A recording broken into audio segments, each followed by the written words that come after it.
Okay, I'll count it down. 3, 2, 1.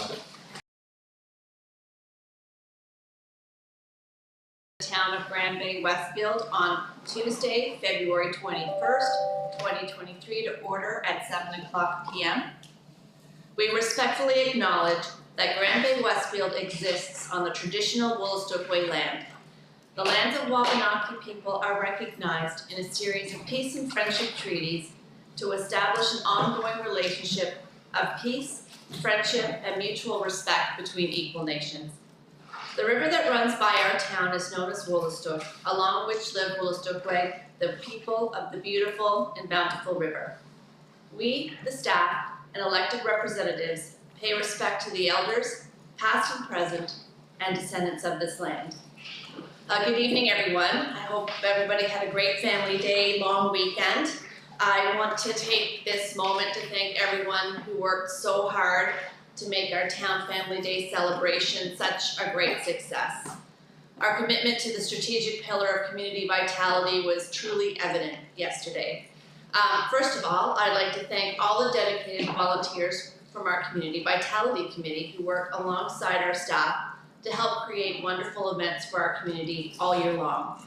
And special thanks this year to our new councillor, Carrie Burpee, for making and bringing that amazing selection of fun outdoor games for the crowd. So those was really great.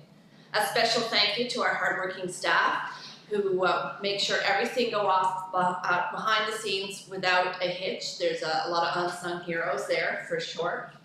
Thank you to our community partners, such as the first, making sure that we had someone cooking and passing out fun treats like hot dogs. Our CFO is married to the local Sparks leader, so he was the one that was behind the barbecue yesterday. So thank you for that, James. I want to thank our local businesses who partnered with us to make the day great. The Westfield Golf Club, the Medicine Shop Pharmacy, Tim Hortons, Foodland, Schultens. And thank you also to Costa Nachos, the Westfield store and eatery for taking part in the event and just adding to the vibrancy of everything that went on yesterday. It was really great to see families of all shapes, sizes, coming out, enjoying the outdoors, and having a good time. So just a reminder, the Winterfest Fun continues next Saturday at the Four Corners with the Westfield and District Recreation Association with lots of free activities starting at 12 noon. So with that, we'll move on to item 4, record of attendance. Let the record reflect that we have everyone in attendance with the exception of Councillor Day, who is on sabbatical. Item 5, agenda approval. The motion is that the Council of the Town of Bay-Westfield approve the agenda of February 21st, 2023 as presented. Do I have a motion? Thank you, Councillor Balcom. Do I have a second? Thank you, Councillor Bellman. All in favor? Aye. Contrary minded? Motion is carried. Thank you. Item 6, disclosure of conflict of interest. Are there any? There being none, we'll move on to item 7, public hearings, presentations, delegations, and petitions. 7A, TSI Fire Services Review. And we have Erica Thomas and Judy Unsworth with us here, and is it Daniel Blackburn on screen as well with us. So I will turn the floor over to you. We're looking forward to this presentation. Thank you. Is it to the fire chief? Sorry, no, I was just going to say, Your Worship, thank you. I want to thank Council for investing in this exercise. When I came here, it's very evident that I've inherited probably the best fire department I've ever had, and I think that many CAOs can aspire to have. And this investment was really meant to be able to address the opportunities for improvement that are there, which are few and far between, but a necessary investment for the morale of the department and for how we move forward as a growing community. So thank you, Your Worship and Council, for this investment. And just before we have our guests come up to make their presentation, I just want to do a quick intro. So Your Worship, members of Council, I'm pleased to be here this evening to introduce part of the team from Transitional Solutions Incorporated, TSI, who are here this evening to present their draft report and a fire service review that they've conducted for us. With us virtually this evening is Dan Blackburn, who is the gentleman on the bottom of the screen, and Dave McReynolds, who's the gentleman in the for whatever reason, smaller block on the top. And we also have in person Judy Unsworth, who will come to the podium and speak from here. And we also have another part of the TSI team, which is President Erica Thomas. I knew it until right now. Okay, so who's here with us as well. As I mentioned, this is representing part of the team. The team that worked on this is a much larger group. There are lots of others that worked on this behind the scenes, but these were kind of the key people who will be here to present. Before they come up, we just want to take a quick second and discuss a little bit of the reasons why this was done. We had kind of three objectives when we looking for the review. One of the primary ones was to provide the background and the facts for council to be able to formally set a level of service, which is something that we've never really done here in Grand Bay-Westfield before. And this is important as it's not only a good way for council to ensure budgets are appropriate and transparent, however, it will also allow our residents to clearly see what the services are that the department provides and to what level we provide those. A second objective was to analyze the operations of the department. So asking questions like, are we purchasing the correct equipment? Are our response times and assigned resources appropriate? How can we continue to improve firefighting and water supply? And what can we do to continue to grow and thrive as a service? The final objective was to complete a risk analysis of our community to ensure we are focusing our services in the best way to mitigate these risks. The report TSI is providing fulfills all of these objectives. It provides us with confirmation that our direction is appropriate and the needed information to set the future direction, which will be outlined in our new strategic plan, which we are currently in the phase of finalizing. We did a great deal of work on that today. The Grand Bay-Westfield Fire Rescue Department is made up of incredible volunteers and dedicated staff whose hard work, sense of duty have built a department which not only meets the needs of our community, but in many ways excels in the services it provides. I'm truly proud of every member and I thank them all for their service. I would also like to acknowledge that none of our success could be possible without the support of council, our CAO, and town administration, or the entire town Grand Bay-Westfield team. So thank you for giving me these few moments, and I'll now turn it over to Ms. Judy Unsworth.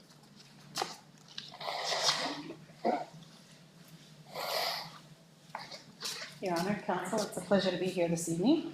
How much time do we have? Can I get a confirmation? 30, 45 minutes. Perfect. I just want to make sure that my partners online hear that as well. So we're going to try to get this done as quickly as possible. Whenever you get Perfect. So I just want to say what a pleasure it has been to be here. And Dan is truly heartbroken that he can't be here to wind things up. We spent a week with you here in Grand Bay-Westfield and enjoyed meeting your community and the people and the staff and the firefighters so much. Oh, I'm controlling this. I was going to say next slide, but it turns out it's me that has to do this. The team that worked on this was myself. I was the project coordinator. I have been, project manager. I'm a retired fire chief. I spent 25 years in the fire business, most of it as a fire chief, sadly. I'm the 1% of fire chiefs out there that is a female.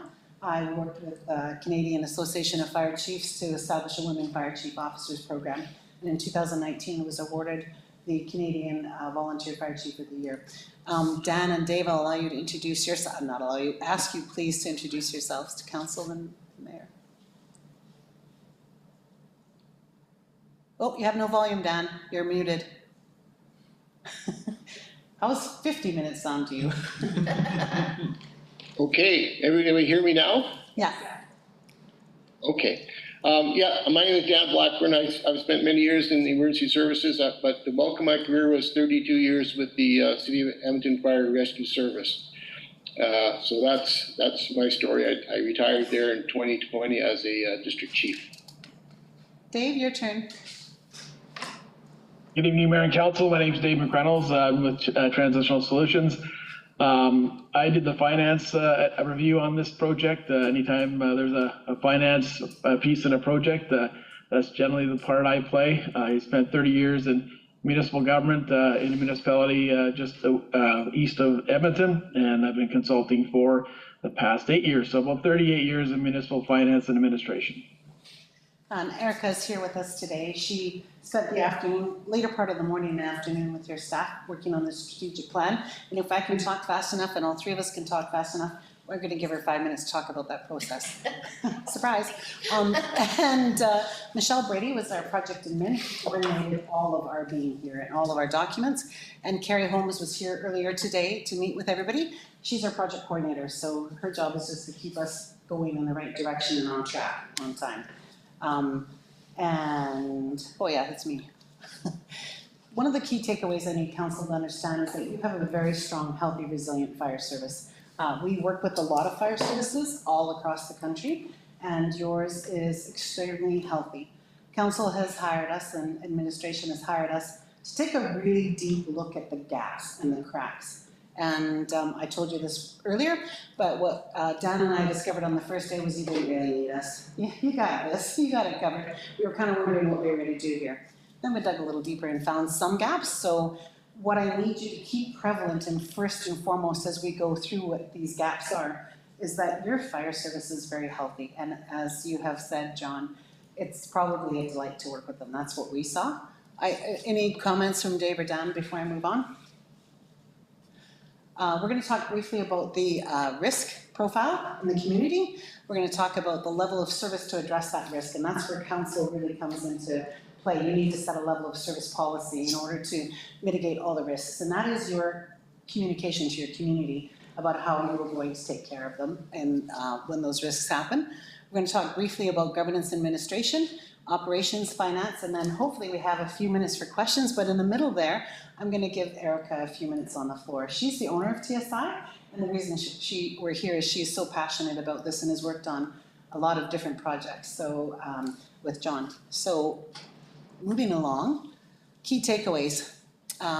Again, that you have to be so incredibly proud of the fire department. They have a really healthy culture, both with support from council and within the Grand Bay-Westfield region itself, and within themselves. They are a really great group of people working hard to keep you safe. They're capable and committed. They're showing up all the time, even when it's difficult for them, and they have a lot of heart. There is strong relations with the community, is what we heard, and with in the organization itself, and with council. In fact, their relations, they value your relationship so much, they want to see more of you. They'd like you to come visit them when they have a training night. They'd like to show you what they do. They'd like to sit and have a supper with you. So that's a huge compliment. That for council, that's a feather in your cap that they want to see you and have you know who they are. Lots of fire departments don't want that, and that's not the case in Grand Bay-Westfield. Dan and Dave, anytime you want to jump in on any of this, I'm just going to keep whipping along and being responsible to council for their time. We did a SWOT analysis while we were here, so we looked at your strengths, your weaknesses, your opportunities, and your threats. The strengths I sort of highlighted already. Communications, I talked about when I talked about your good staff. Positive culture, recruitment and retention. So when they come, one of the quotes, and I wish I could bottle this firefighter up and I don't know his name, that I used in the report for you was, I came to learn how to be a firefighter and I stayed for the family. I think that speaks volumes about who Grand Bay-Westfield Fire is. You know, this guy just came to, because I'm going to volunteer to be a firefighter and he can't leave because he's with family every day.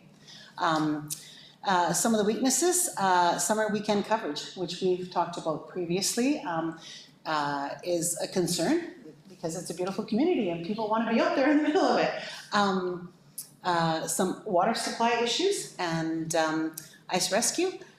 Some of the threats, at the top of the list is water supply and your railway that runs right along your highway. Opportunities, advance your senior firefighter officer training. They want to be officers, they need the support. Dedicated safety officer, collaboration partnerships within the municipalities within your region are some of the opportunities. Your risk profile, again, very high level, I'm not going to go into it.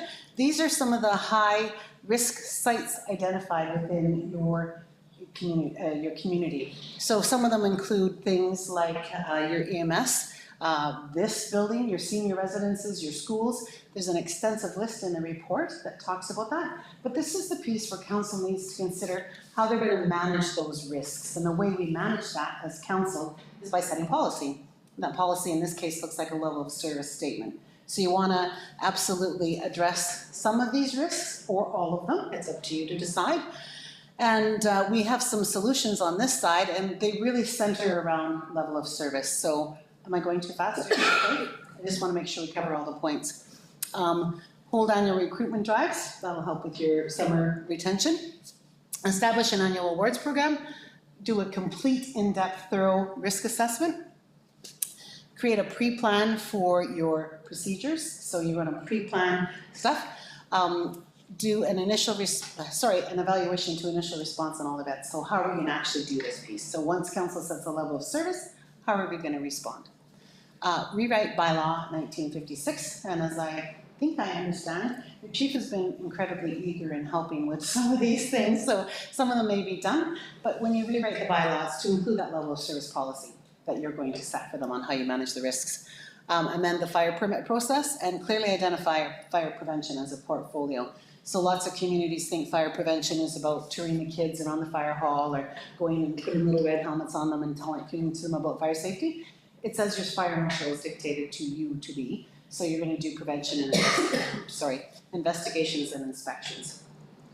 Level of service. Dan, do you want to jump in on this one, or would you like me to take it? Sure, I'll just jump in here.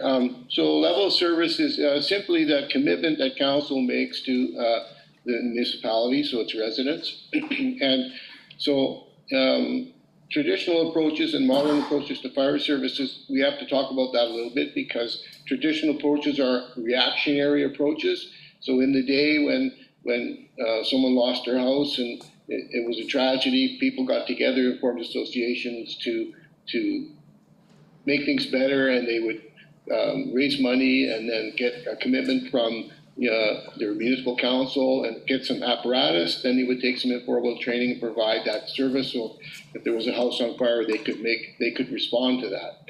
The modern approach is more strategic, more based on strategic planning and a good foundation, and so the level of service is developed after the risks are identified, and then the level of service is determined, and then we buy our apparatus, we get our administration and leadership in line, and then we take some basic training, occupational health and safety, and then we can provide that initial response. So it needs to be said that the level of service is certainly something that is, so council's commitment, their document will be a minimum level of service that is achievable by the fire department. So keeping into account the capability and the capacity of the fire department to provide those services.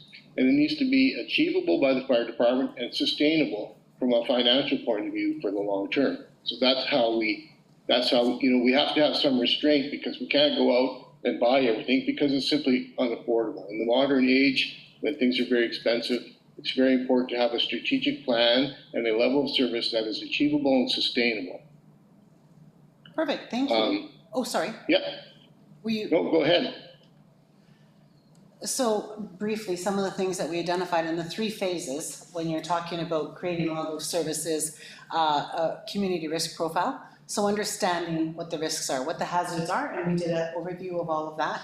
It goes more in depth in the report, you'll see that. To do the risk assessment, decide what your risk tolerance is. What risks do you need to address and what risks do you not need to address? Look at the historical calls, types, and volumes. So what we've done for you is we've created a level of, a level of service document in our report that you can choose to or not to use, and we'll go into that in a minute. And then to set the level of service, you're going to do in-house policy, which is going to talk to them about response expectations. So not only is this a tool for you to use and a must-have, it's your communication in 2 ways. One, to the community. Here's the things we're going to take care of you when the really bad stuff happens. And it's also communication to your fire service. Here's what we expect you to be able to deliver. And we're going to give you the power to do that by funding you. So we're going to fund you for apparatus, training, equipment. So I skipped ahead, but what you're going to do is look at providing that service yourselves. And what you can't provide, you're going to have mutual aid agreements. You're going to have intermunicipal collaboration with other groups, other fire departments, and external contractors. And again, it's your commitment to safety for your community. Am I going too fast? Okay. So we've done, on this slide and in your report, we've done the basic things that you need to do in order to have a fire service in existence. And that includes all the occupational health and safety and workplace safety stuff for Grand Bay-Westfield that's essential. That includes orienting your members, having a WHS program for over 20 workers, fire prevention portfolio that actually manages that for the community, and the team lead, so personal development for the chief and his staff, and municipal demand zone. So we talk at length about municipal demand zone and where you're going to respond to, and we banter back and forth with 1710 and 1720, which are NFPA standards. Dan, do you want to jump in? I want to be very brief, but yeah, the NFPA standard is National Fire Protection Association standard that tries to tell us what our response should be. So in a rural or suburban demand zone, which basically is what we're talking about when we talk about Grand Bay-Westfield, and that is, so the standard is to have 10 staff respond within 10 minutes, 80% of the time, that 80th percentile. So that's the standard. And I think it's important as a council and as a resident to step back and say, when I call 911 and I have a fire or I have something happening in my immediate life right now, what is it that I expect, right? That's a good way to kind of look at it. What is it I expect when I dial 911 and my house is on fire? And you go from there. So the expectation is going to be very high. And I think that council does its best to make sure that it supplies the fire service with what it has and it needs to provide that service. Thank I'll you. stop there. Core services, so we've identified your risks and what we know your core services are. And just quickly on the table, we have a list of the core services. We have the service level that we provided for. So simply, awareness is that they're going to manage it. So if it's a giant, I don't want to say real things because I don't want to curse the fire department. We're very superstitious people. If it's plane crash into a nuclear reactor, they're going to manage that. They're not actually going to handle it. So that's awareness. Operations is they're going to manage it. They're going to actually do stuff with it. Tech is that they're sophisticated enough to manage it all by themselves from start to finish. Operations, someone's going to help them. So we've gone with your service level. So we've identified what it is, the level that they're going to provide the service to, the description, and then how many staff are needed to do that minimally. We need to identify that piece too. So if there's a motor vehicle collision, we're going to go, oops, let me pick something that's on this slide. We're going to go handle traffic or we're going to do a vehicle fire. We have a minimum staffing level of 3 trained people. And then there's extended levels of service. And the 2 that you're currently providing are vehicle extrication and medical response. As we know, we're being really pressured to provide medical response to our community, and your fire department is rising to that occasion. In addition, we'd like to offer you some service level options. So we're suggesting what you're doing right now is a silver standard. There's a bronze standard where you can choose to not do some of the things that we feel addresses the risks in your community, or you can add any of the additional 22 standards that are up there. And currently you've chosen vehicle extrication and medical response. So it's up to council, and I would absolutely do it in concert with chief and the CAO to decide additional service levels. We're not going to make that decision because, as we've explained, that comes with budget commitment, and that's not for us to decide for you, but it should be based on the needs of the community. I know I'm going really fast. Governance administration, you'll see a theme as you read this. Decide on the level of service. Rewrite the bylaw, make sure the level of service is included in that. Make sure your guidelines that the firefighters follow are adjusted to reflect that level of service. Create a mutual aid agreement with the City of St. John or a regional area so that you can lean into them when you need an apparatus that you're not willing to purchase or don't need on an everyday basis. And then fire rescue operations. Again, you're going to see a theme here. Communicate the level of service, do a staffing matrix that complements that level of service, develop a fire pre-plan. The guys want to go out and experiment and see what's out there so that when something does happen to your high-value risks, they know what to do. Mandatory service inspections. This is critical, and if I was to take a breath and give Dan, he would talk about how critical the primary water supply sites are, so where you draw water from. We're not great if we show up in the big red truck without any water. So this, in our opinion, should be a big, big priority to make sure that those are functioning all the time and tested regularly. Improve collaboration with interagencies. So, and one of them would be the City of St. John's for an aerial and the Department of Natural Resources, thank you, Natural Resources, and the Coast Guard to look at providing more robust water support. And that may at some point lead to you purchasing a boat, but we think you should start here before you make that initial investment. Dan, do you want to talk about this, please?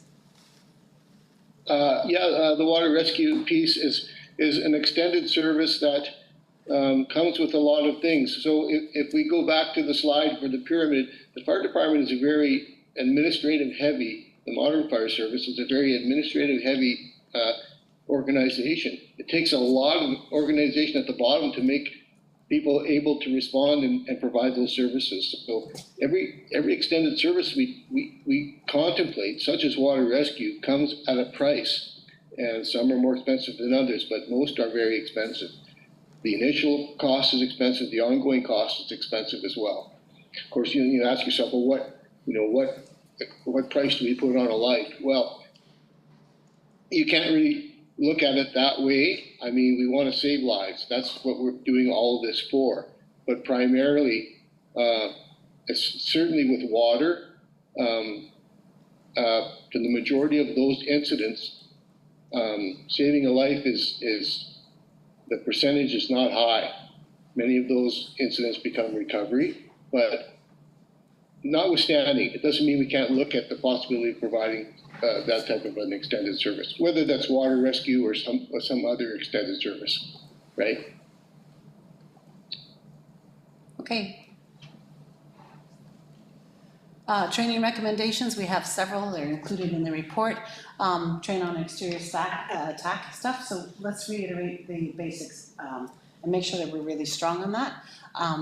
Do live fire training annually. Currently, you're not doing it annually. You have a beautiful training center. Both Dan and I were in awe of the facility itself and the fireground stuff for them to use. Provide additional training for the training officer so that he can lead training. So there's some things in NFPA standards that we recommended for that. A year-long training plan that now reflects the new level of service would be critical.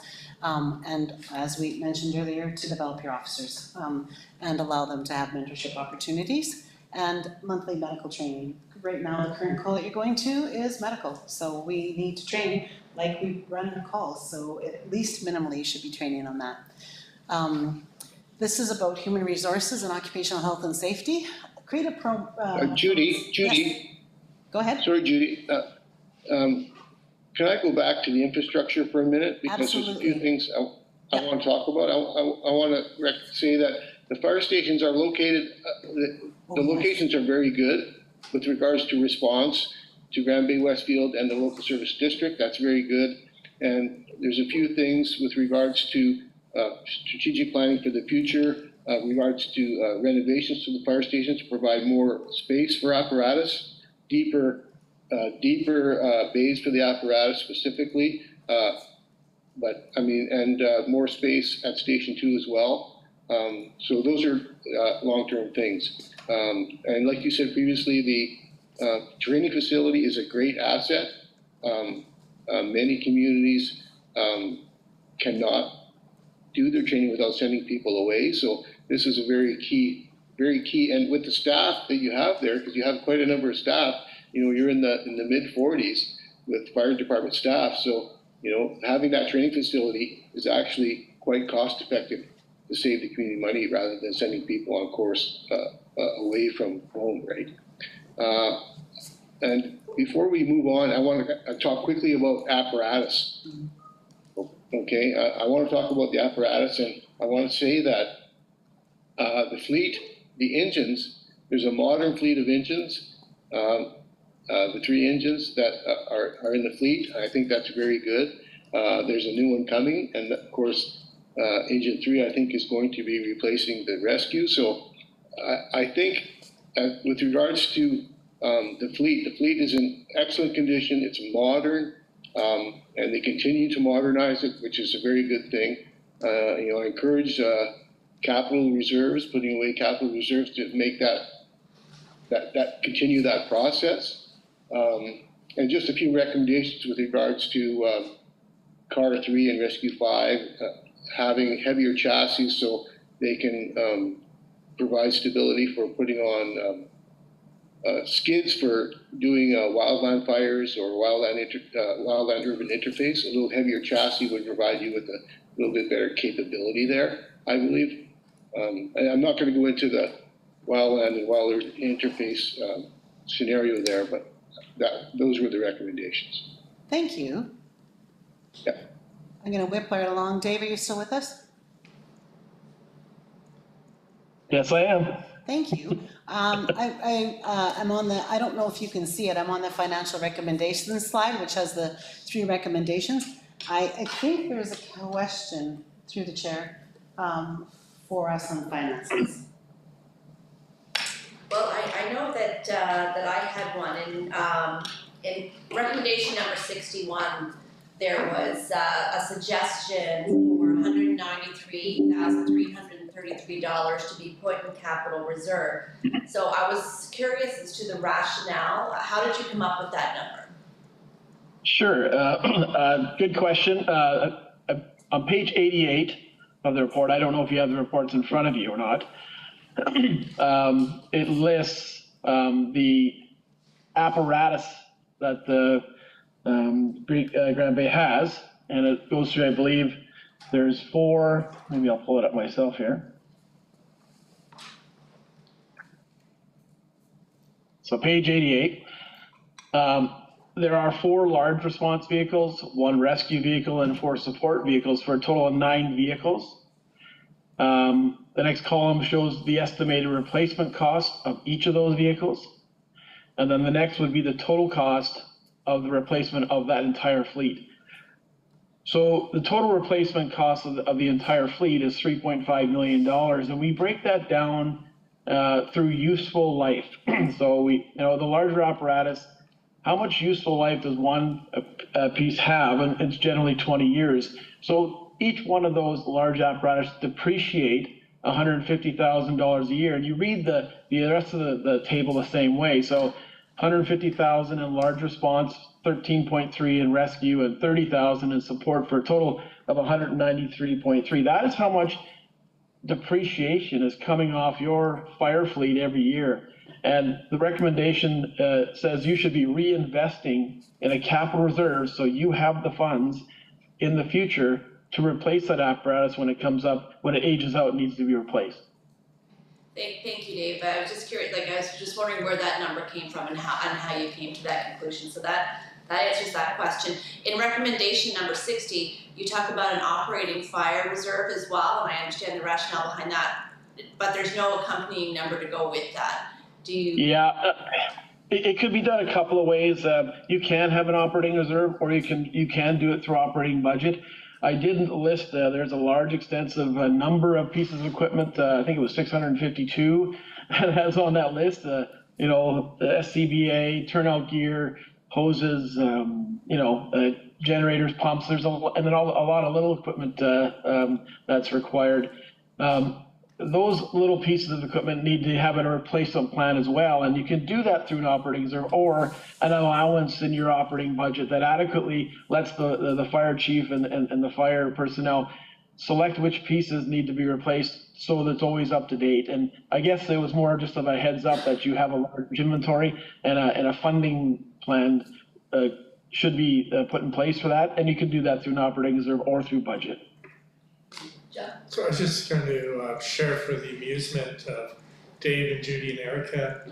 The province of New Brunswick has legislated that a municipality can only have operating reserves of 5%, which wow, who knew, Dave? is slightly inadequate as an operating reserve. We've had internal discussions about that, but I just thought I'd share that with you. Well, then I would recommend that you do it through budget then.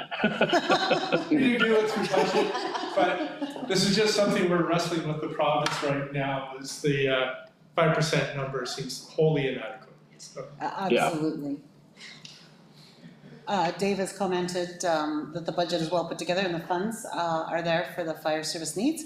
It's recommended that the town include a reserve combination for future fire capital. I guess we can take that one off of there. no, capital's fine. Capital, sorry, yes, yeah. It's the operational side, that's Right. the issue, so. Right. So Judy, I'll just maybe mention that I did meet with James. We did do a detailed review line by line through the budget. The council should have some comfort to know that the budget is well put together. The processes that they use to develop that budget are standard.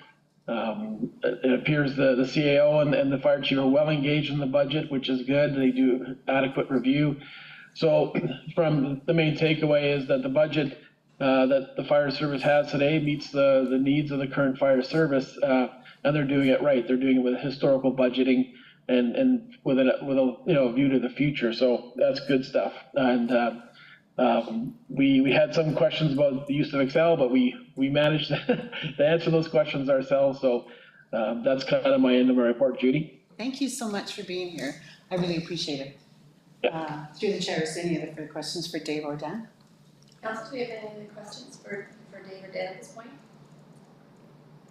Just going to go to our last slide, which is where I would love to invite Erica. I've given you a whole 3.5 minutes. And I probably only need 1 minute, so I just wanted to, first off, say thank you. People at home can't see you. Oh, they can't have to see come me, here, so I have to come to the podium. So first off, I just wanted to say thank you for trusting TSI in another project here at Bay-Westfield. We did have the benefit of spending the late morning and early afternoon with your leadership team and going through and basically taking all of the analysis and investigation that was done through this report and really building it into a strategic plan that can move this all forward. And so the team today came up with, I hope it's okay that I'm sharing, Chief, but came up with really 4 strategic priorities, much like what we did with council last year. And those 4 strategic priorities focus on, the first one is working with our partners, and so that's the area around collaboration. And so whether that is with neighboring communities, that might be with the community itself, whether that's the business community, other partners within the community, or whether it is the FRSC that of course we discussed and was a question. So that first one is really around collaboration, working with our partners. The second one is responding to the call, and that one is really around operations, and that strategic priority really focuses on the training, the facilities. It talks about level of service and really matching the resources to the level of service set by council. Really talks about pre-planning and scenarios of significance, and then some of those bylaws and policies and procedures that you will read about within the report. The third strategic priority is priding our people, and that's really around the human resources. It's the recruitment and retention, it's the culture, it's the engagement with the team, it's the training piece of that. And the last one is around engaging the community. And this was a surprise one that came up. It wasn't one I was expecting after reading the report, but this one really focuses on communications and the importance of letting your community know the level of service that you provide around fire service, the qualifications and the incredible team that you have here. And I think sometimes it's just important to communicate that back out to the community. That will also obviously help with recruitment of volunteers. And so thank you again. I don't want to share too much more because we have more to flesh out with the team, but you can rest assured that they are taking everything that has been done and really running with it moving forward.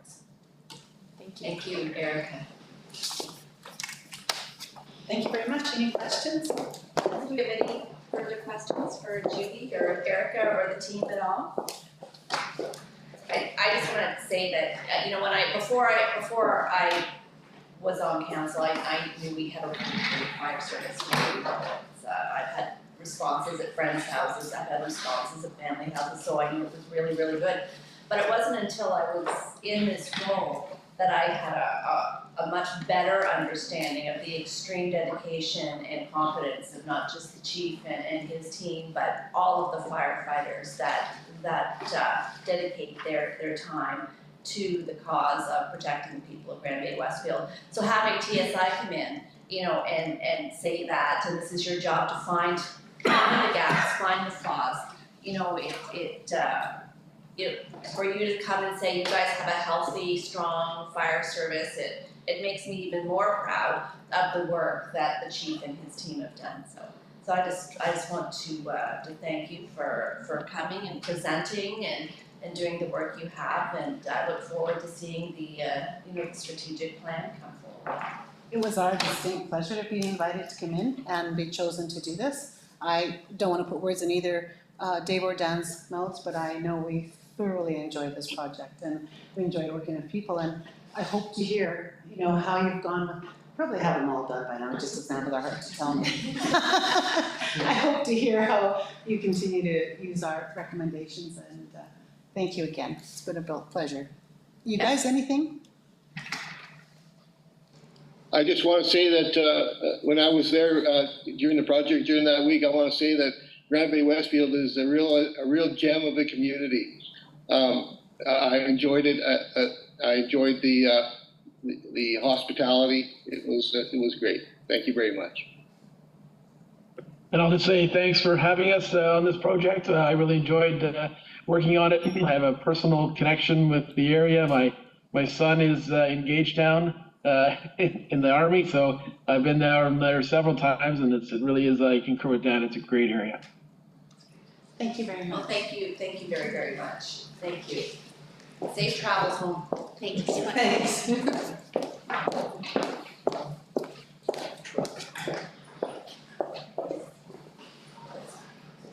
I'm gonna sign off now. Goodbye, everyone.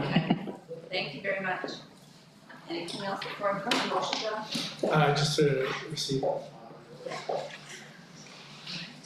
So the motion is that the council of the town of Grand Bay-Westfield receive and file the information as presented. Do I have a motion? Thank you, Deputy Mayor Toole. Do I have a second? Thank you, Councillor McIntosh Lawrence.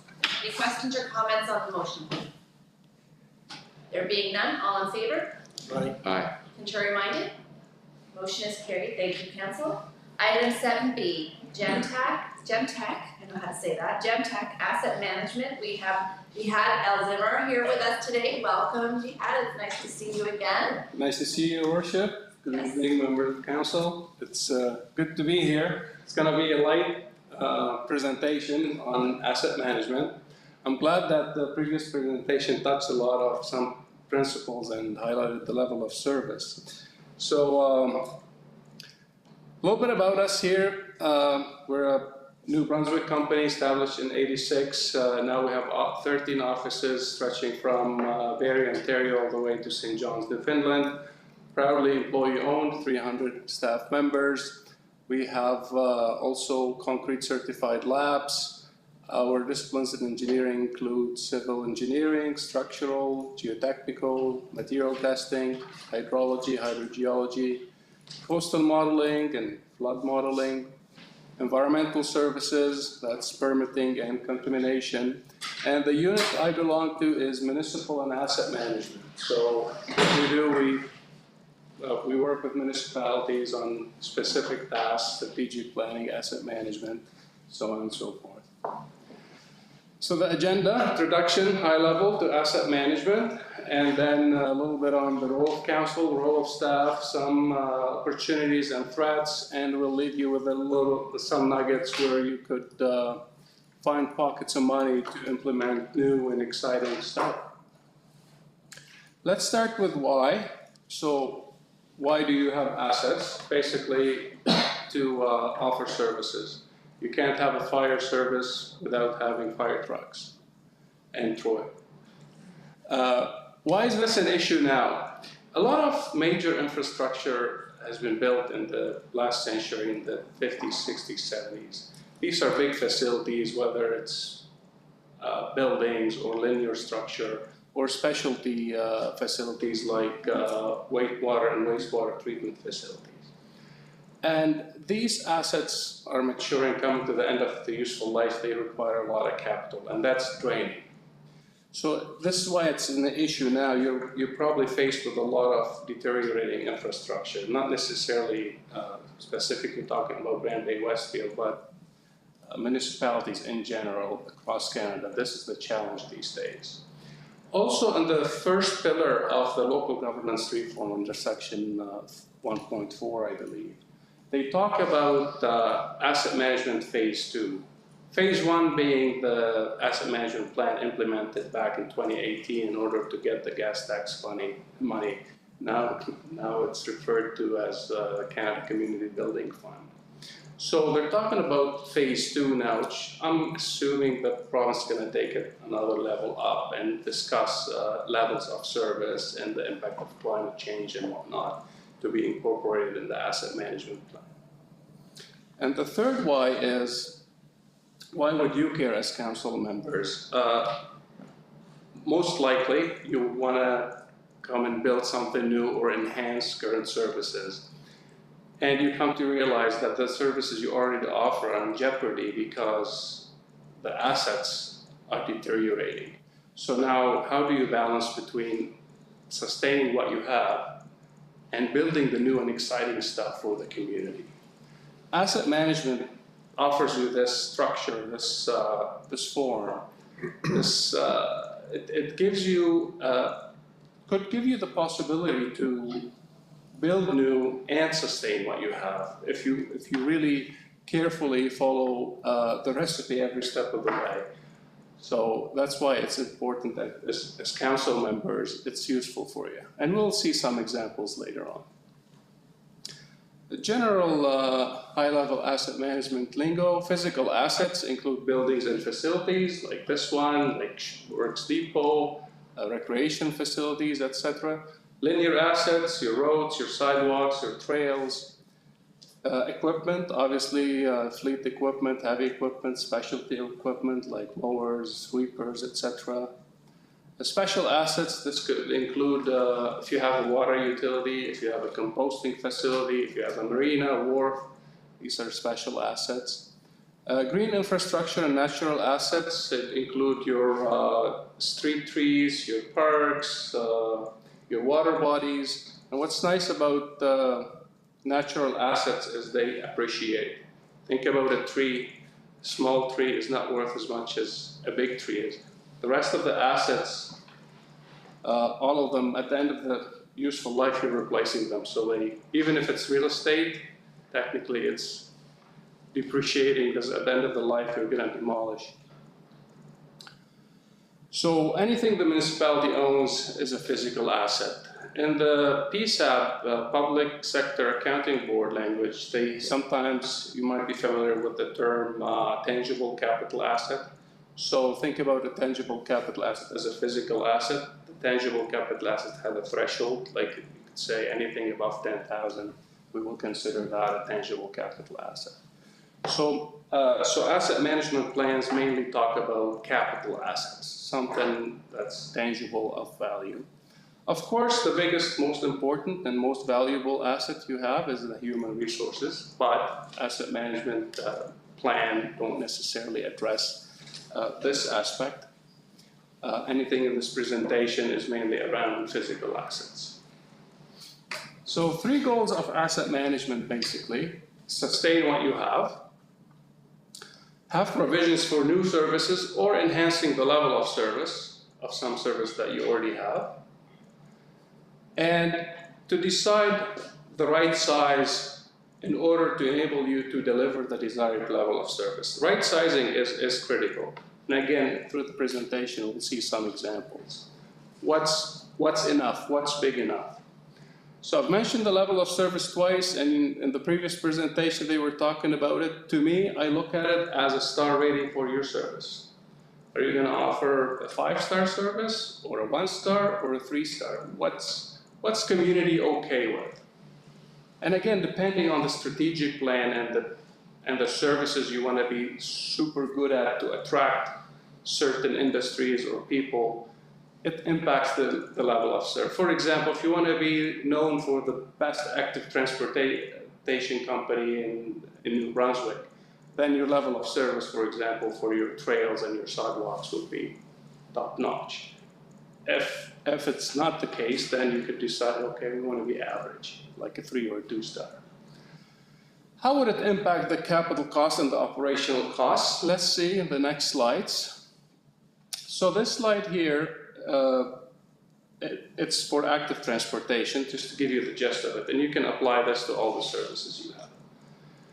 The first, they're all trails. The first one is a natural path. The second one is wider, has some signage, some gravel. The third one is for people with mobility challenges. It can be, you know, it's paved for wheelchairs. It's wide enough for bikes. So obviously it's going to cost you way more to build the third type of trail versus the first one. It's still called a trail, still active transportation, but again, the level of service has a huge impact on capital. The same applies for any other service. Like for fire, your response time is 10 minutes, is way different than if your response time is to be 30 minutes, for example. So the impact on operations, same philosophy. Is talk about snow removal. Take snow removal, for instance. If you say, if Bruce decides we want to have bare pavement to everywhere in Grand Bay-Westfield 2 hours after the storm, that's a lot of staffing, lots of salt. If he says, okay, the main streets are going to have bare pavement, but the rest, we're okay with compacted snow, and 6 hours after the storm, that's a different level of service. Garbage collection, again, if you offer, like if you have certain volume or weight restrictions, if you have a recycling program or not, or you don't offer the service at all, again, that's a level of service. Extending the schedule for some recreational program. Think about if you have a pool, for instance, outdoor pool. If you extend the season, it's going to cost you a little bit at the front and a little bit at the end.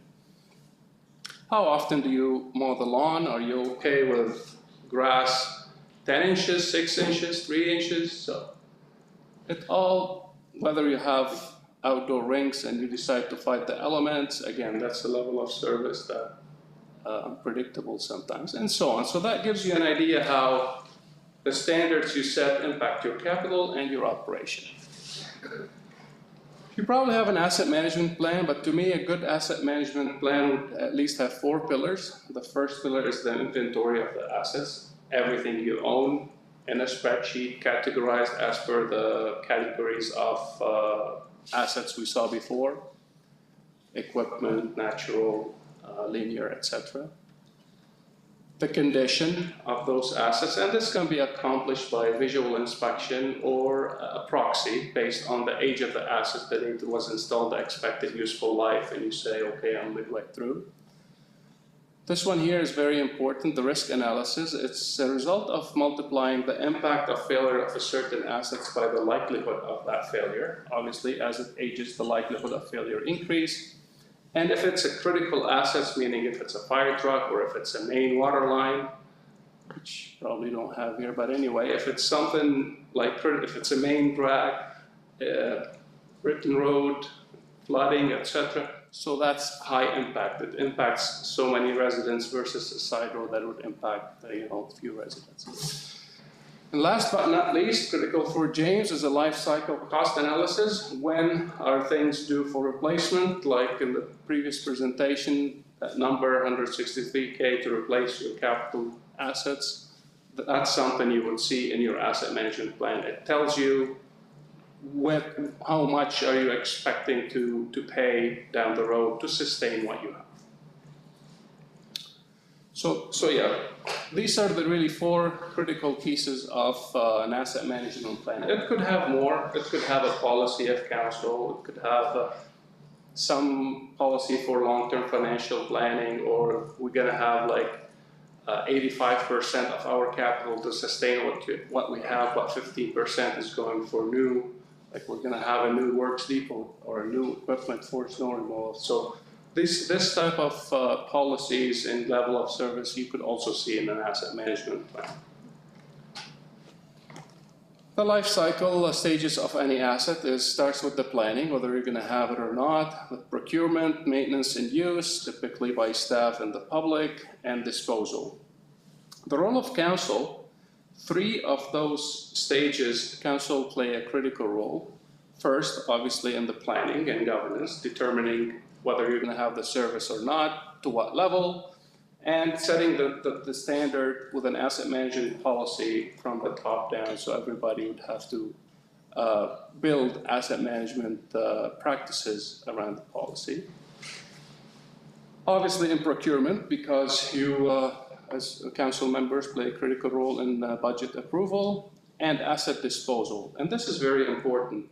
A lot of times when it comes to disposing an asset, especially if it's long-term in the community, like a building, there's some emotional attachment, some people to that asset.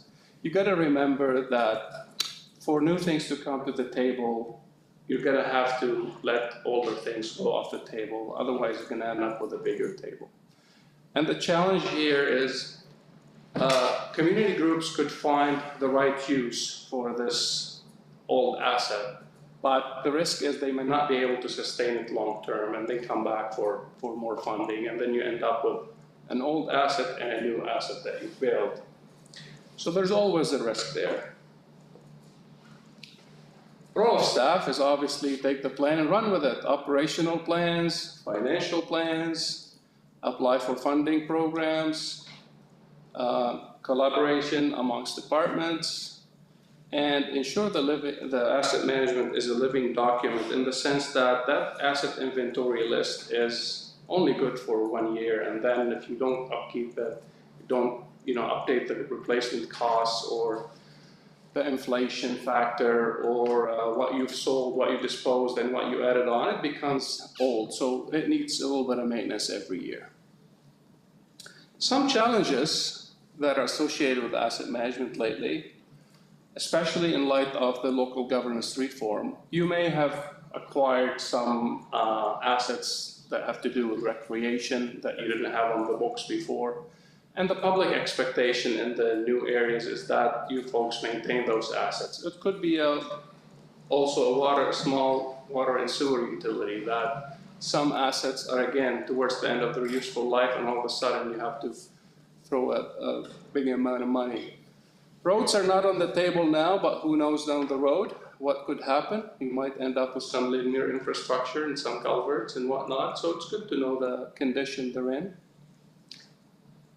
Other challenges come in the form of donation, like you could be donated a venue or a structure that, again, is towards the end of its useful life, some land that may have some contamination, old equipment that you don't have parts for, but it's meaningful for the community, monuments, what have you. So be careful. Ask yourself, is it an asset? Is it a liability? And conduct a full life cycle cost analysis. Then you realize that nothing is for free. It will cost you something, either to update it, upgrade it, or to staff it. So when it's free, it's usually not free. More challenges, and this is a big one. The picture shows an outdoors pool, end of its useful life, new pool, indoors, bigger, better. A lot of time you have an asset comes to its end of useful life and you're saying, okay, what's the right size? I'm replacing an asset that's been here for 50 years. And the new one's gonna be for another 50 years. And my community is growing 2, 3%, 5% every year. So what is the right size?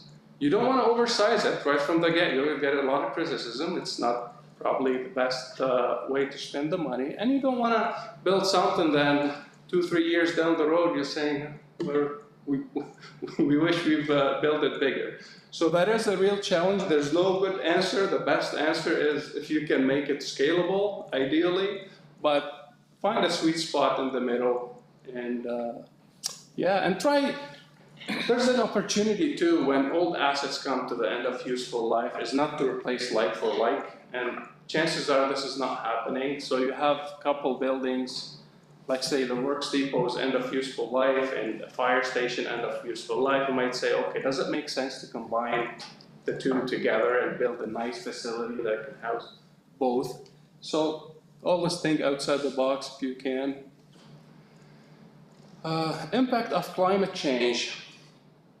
If you recall the risk matrix, the impact of an asset failing multiplied by the likelihood of failure, climate change touches on both. It increases the likelihood, it increases the impact, the severity. So it's really making a huge difference, and it's a huge burden for municipalities. Think about strong winds and hurricanes, freeze-thaw cycles for your pavements, really have a shortening the life of pavements, and flooding. It's a big deal as well, and it's happening more often. So climate change is a serious challenge and has to be incorporated in the expected useful life of assets. More positive now, opportunities. New council members, I see one new face here, and it's timely because you're talking about services in the existing entity and the services in the newly joined entity. So it's timely to have the discussions about the level of service and what's being offered. And have a look at your existing asset management plan and policy. That's an opportunity because you're not starting from scratch. So there might be a lot of base there that you can just revitalize if it's not alive already.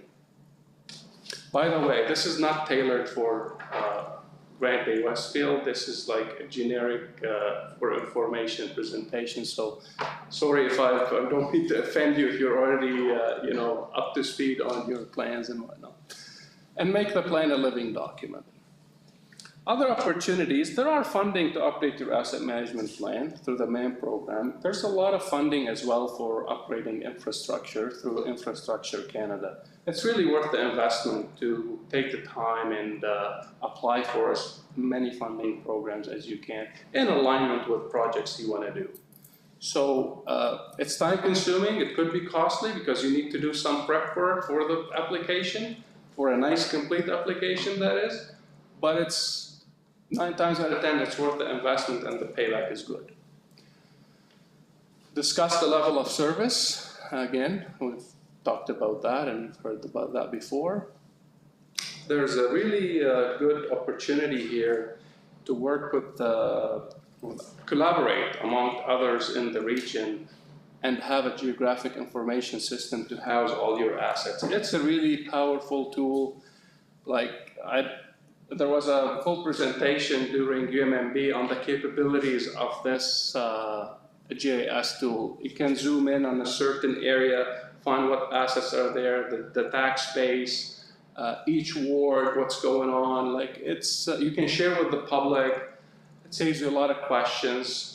So it's really cool. The Francophone Association already worked through their regional service commissions, and they have their assets in a GIS system. So it might be here soon. So the benefits to council for asset management: inform council priorities and key decisions. Obviously, when you know what you have to replace down the road, you're able to plan better. Improve the management structure, accountability at the entire organization, council and staff. For planning and scheduling too, again, you're the first line of defense. You get asked by the public a lot, when are we doing that? Why are you doing this and not that? So you can refer back to the asset management plan and sometimes justify denying certain requests in a certain time period that don't align with council priorities. It's the basis for long-term financial planning, and it makes the budget, at least the capital budget discussions much more easier. Help planning and synchronizing assets replacement, especially when, let's say, you have pipes buried under pavement, or if you have more than one asset coming to the end of the useful life, again, you might have the discussion, how can we combine those assets? Sustaining assets saves you money. I gave the example of a roof leaking. You don't wait till the roof to leak to replace it. You replace it at the end of the useful life, because afterwards you're replacing it and all the damage it caused to the rest of the building structures. So it does save money. It's all about preventive maintenance. And it is the basis for basically tax rates and specifically utility rates. A little bit on utility rates. They're not impacted by the assessed value. Taxes are impacted by the assessed value. If the assessed value goes up, you get a little bit more money. It kind of corrects itself for inflation. For utility rates, it's not impacted by assessed value. You pretty much have to have a solid asset management plan, know exactly how much money you need to set aside to replace these long living assets that could be buried for 70 years. And this is what caused the problem here. A lot of these assets were buried and didn't need much maintenance, cast iron, and all of a sudden now everything is failing, it breaks everywhere. So yeah, so that was a little bit of an exercise back at UMB orientation session, but we'll leave you with some nuggets here for ways you could find some money, find efficiencies in-house, process improvements like Lean Six Sigma, changing the level of service, looking at the service again, especially where you have new areas. Could the capital project replace existing facilities with shared facilities? Potential land sales for development, which will increase your tax base. That's another advantage of disposing some assets versus recycling them or giving them to other community groups. You lose that potential sometimes for tax base. Identify new capital project as #1 council priority. This is important for when we're lobbying other levels of government for money. They always ask you, is that your #1 priority? So you've got to have that #1 priority. Identify funding opportunities and update the asset management plan to secure capital reserves for new projects. Again, you need 80–90% maybe, but make sure you always carve some money for new and exciting stuff for the community. And ask yourself, are you at the right tax rate? So some municipalities have room to increase the tax rates, others, and the community might be open for it if you're offering or if they are demanding a new service.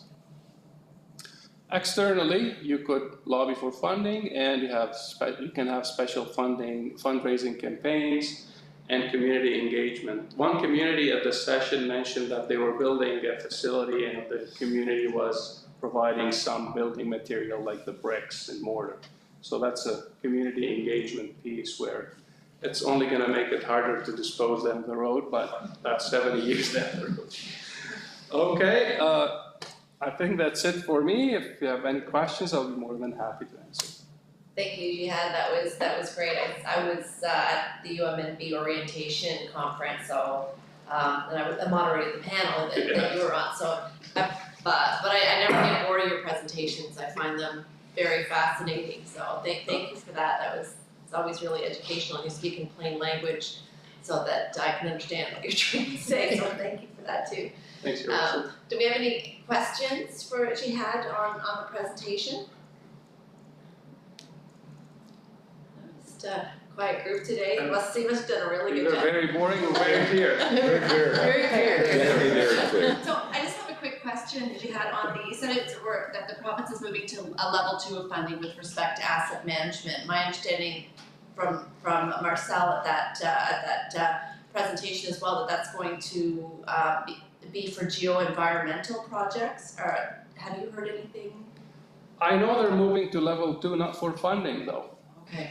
They're moving for level 2 in terms you gotta give us an updated plan so that we can give you a Canada community building grant. Okay. So whether they're gonna give out grants or have some programs that are tailored to help municipalities, especially when you take on some assets that you didn't have before and all of a sudden at the end of the useful life, right. I suspect if you make a business case according to your asset management plan, there might be something along these lines, but I'm not official yet. Okay, all right. Maybe I'm thinking of the SCM, Asset Management Fund.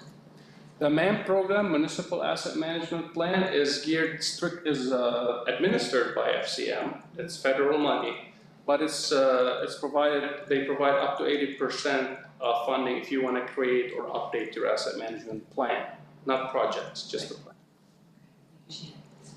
Any other questions?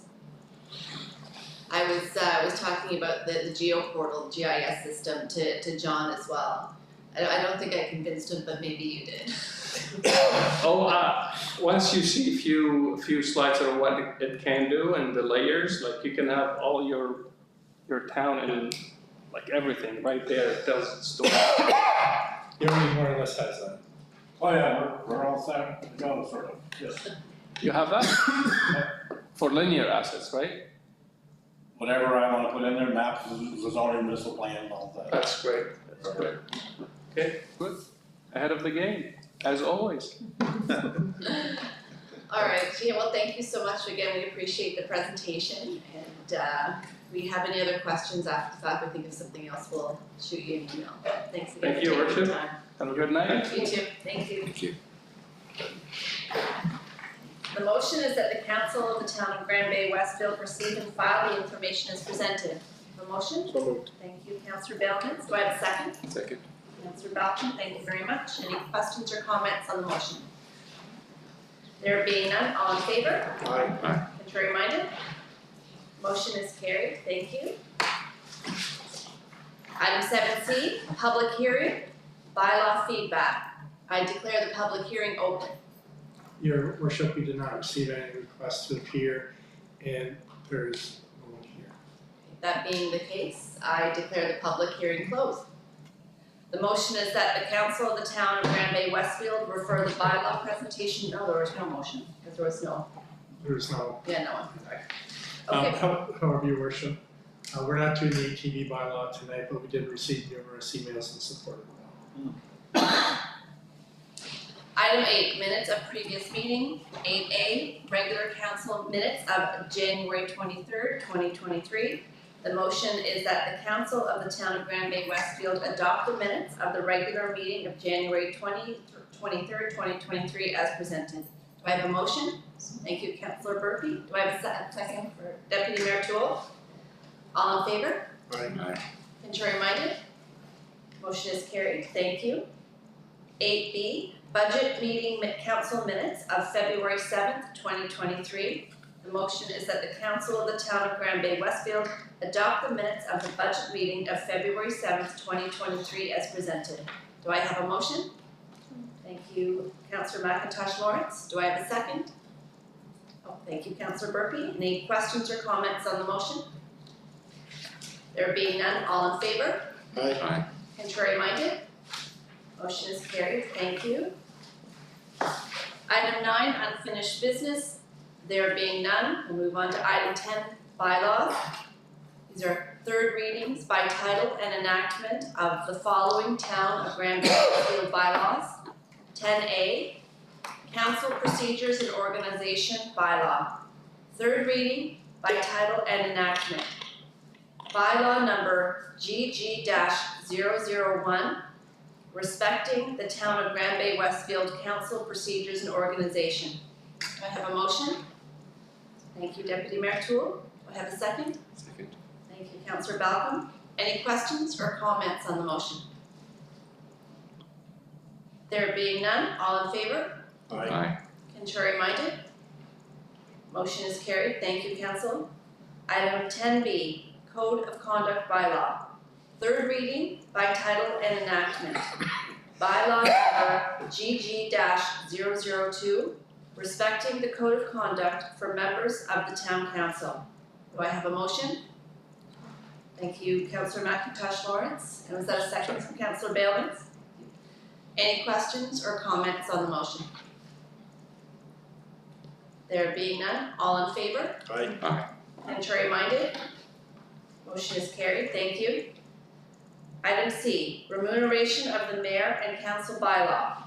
Third reading by title and enactment. Bylaw number GG-003, respecting the remuneration of the mayor and council of the town of Grand Bay-Westfield. Do I have a motion? Thank you, Councillor Burpee. Do I have a second? Thank you, Councillor Balcom. Any questions or comments on the motion? There being none, all in favor? Aye. Contrary minded?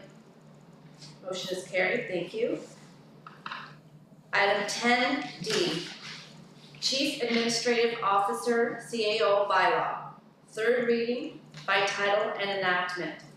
bylaw number GG-004, respecting the chief administrative officer. Do I have a motion? Thank you, Deputy Mayor Toole. Do I have a second? Thank you, Councillor Burpee. Any questions or comments on the motion? There being none, all in favor? Aye. Contrary minded? Motion is carried, thank you. Item 10E, Emergency Management Bylaw. Third reading by title and enactment. Bylaw number PS-001, respecting emergency management. Do I have a motion? So moved. Thank you, Councillor Balcom. Do I have a second? Thank you, Councillor McIntosh Lawrence. Any questions or comments on the motion? There being none, all in favor? Aye. Contrary minded? Motion is carried, thank you. 10F, Bonding Bylaw. Third reading by title and enactment. Bylaw number GG-006, respecting the annual bonding of officers and employees. Do I have a motion? Thank you, what was that? Councillor Burpee? And do I have a second? Deputy Mayor Toole, thank you. Any questions or comments on the motion? There being none, all in favor? Aye. Contrary minded? Motion is carried. Thank you, council. I know it's a lot of bylaws in one go, and for anybody that's watching that doesn't know why we're doing so many of them all at once, it's due to local governance reform. We need to review and reenact all of our bylaws so that they affect the entirety of the new town within the new boundaries. So, John? So Your Worship, I was just gonna add that, the reason people may not have heard any discussion on these ones, there's been no change between readings. So there's a discussion amongst council and questions asked of me regarding any of the changes that were made in the bylaws from the previous iteration that they had under the old legislation. Thank you, John. So this is something this is work that we will be continuing throughout the entire year. So we'll be doing a surfeit of bylaws right up probably until December. So we will continue this work, and it's a heavy lift for staff, so thank you for staff for doing all that work. We'll move on to item 11, new business recommendations. 11A, annual bonding. And John, may I pass it to you? Sure, Your Worship, the legislation requires that we present proof of insurance or bonds on the employees against liability or something like that. We couldn't really bring it to council without a bylaw that was current, so that's why it's being brought today rather than before the deadline, which I think was February 15th, if I recall. But it's about, if there's criminal activity, negligence, or something like that, errors, omissions for staff. Thank you very much. So the motion is that the council of the town of Bay-Westfield receive and file the annual bonding town employees of February 21st, 2023. Do I have a motion? Thank you, Councillor McIntosh Lawrence. Do I have a second? Thank you, Councillor Bailmans. Any questions or comments on the motion? There being none, all in favor? Aye. Contrary minded? Motion is carried. Thank you, John. I'm just gonna let council know that you see on the bills for payment, payment of $177,000, that's for the town's insurance this year. Yes, it's, and how much is that up? Was it? I think when I started here, it was just over 100, and that's just 2.5 years. We've been fortunate that it's not as being a steep of increase as some other municipalities, but it's been significant. Do you recall, James, what it may have been in 2020? I think it's just over 100. Yeah, I believe so, yeah. It's gone up 25% in each of the last 2 years. A lot. Cumulatively. A cumulative increase. Thank you. So 11B, strategic plan review. John, and over to you again. Your Worship, I actually should have brought this to council back in the first meeting in January, but we passed this We passed the strategic plan before we did the budget to ensure there was linkage. We are now a new council. Councilor Burpee contributed to our strat plan review and during our orientation strat plan session at the beginning of January.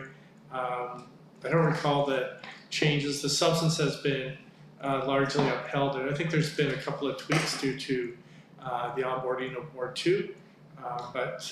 Anyway, so it's back to council for their approval again to carry forward as we go throughout the year. Thank you, John. The motion is that the council of the town of Grand Bay-Westfield receive and file the strategic plan review. I have a motion. Thank you, Councillor Burpee. Do I have a second? Second. Councillor Balcony, thank you. Do you have any questions or comments on the motion? There being none, all in favor? Right. Contrary minded? Motion is carried. Thank you. Item C, community grant program. And, John, you're up again. Thank you. Your Worship, this is actually a program that I brought in Kindersley, and then we vetted it based on what we found in other jurisdictions as well. And basically what we want to do is provide more structure around what the applications look like, relevant information including accountability for the use of it, so council can see how the money is being used and the fact that council is being acknowledged for their contribution. There's a request for a committee to be able to review the applications, to assess whether or not they should receive funds, and then there's listed criteria as to what's required to access the funds.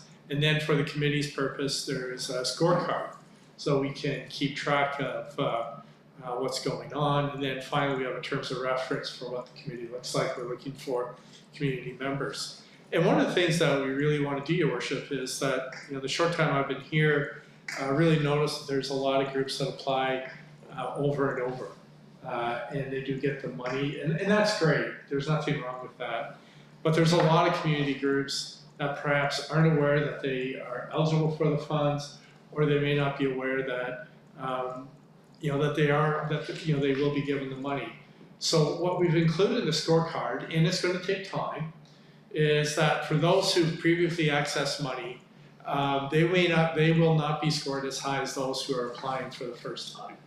Because we really want to encourage more distribution throughout the community, not just with the same groups over and over.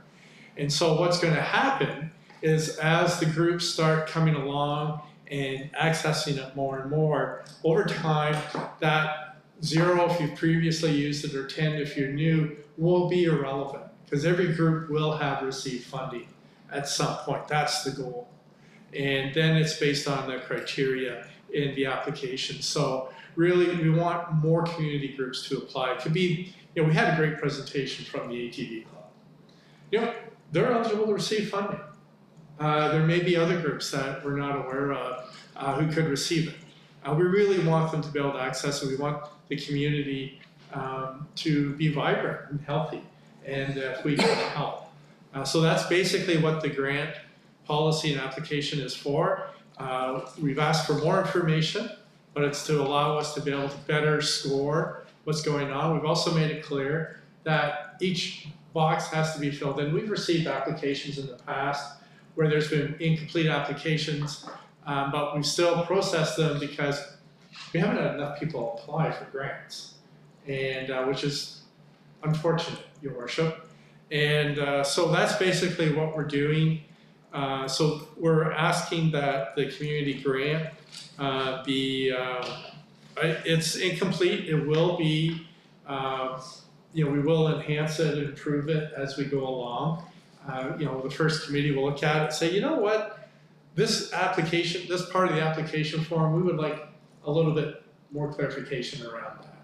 So it will be improved over time. The other thing that we included in here, we don't have it as a resolution.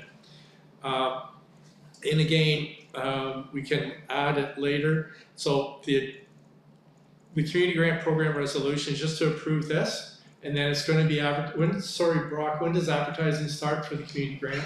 Typically the end of March. The end of March, okay. So we want to get this out, make all the groups aware of the changes. And also make sure that we get it out so that people understand they can apply. But we've also included an option here if council wants to increase the funds this year. Last year, we knew we were going to be doing this, we didn't increase the funds. But if council wants, we've identified that we can increase funding this year to match what we'll be doing in '24. And for those who aren't familiar with the community grant, right now it's $1 per person population. So we're at 5,830. We actually did it with Ward 1, 4,966 people, something like that. So that's the amount that's in there. We can take this up to $12,000 if council wants, or just leave it where it is. This is a tight year all the way around for the municipality due to local snow patrol. But there is money at a council discretion if you want to increase it, or just leave it where it is, see what the applications are in March, and then see, or April, and then see where things are going in the fall. But we like to get this going. We like to start push. I would like to see it start being pushed a little bit earlier this year because we have made substantive changes to the program, and we really want new groups to know that they can access the fund. Thank you, John. So the motion is that the council of the town of Grand Bay-Westfield approve the 2023 grant policy and application form as presented. Do I have a motion? Thank you, Councillor Bellmans. Do I have a second? Thank you, Councillor McIntosh Lawrence. Do we have any questions or comments from council on the motion? Questions? You answered it. Okay, sorry. Okay, so I have to commend staff. I really like the new process that we're going to be adopting going forward. It's all about, it's promoting clarity, transparency, fairness, and demonstrating value to the community for the dollars that we're giving to the community groups that are applying. So I think this is great. You know, having the committee in place as opposed to, you know, council just deciding what goes where, I think is a much better way of doing things. And so I just commend staff for putting this together. Thank you, Your Worship. Rick, who is at an RBCC meeting tonight, did all the heavy lifting on this one. He really deserves the bulk of the gratitude. But I would just like to point out to council and people who are watching, if your community group has applied for funding in this, you can't be on the committee. So that's the only, well, that's one of the only qualifications, but it's, you know, you can't be judge and jury. Sure. Sure. Okay, so if there are any other questions or comments on the motion? Right. All in favor? Aye. Contrary minded? Motion is carried. Thank you, council.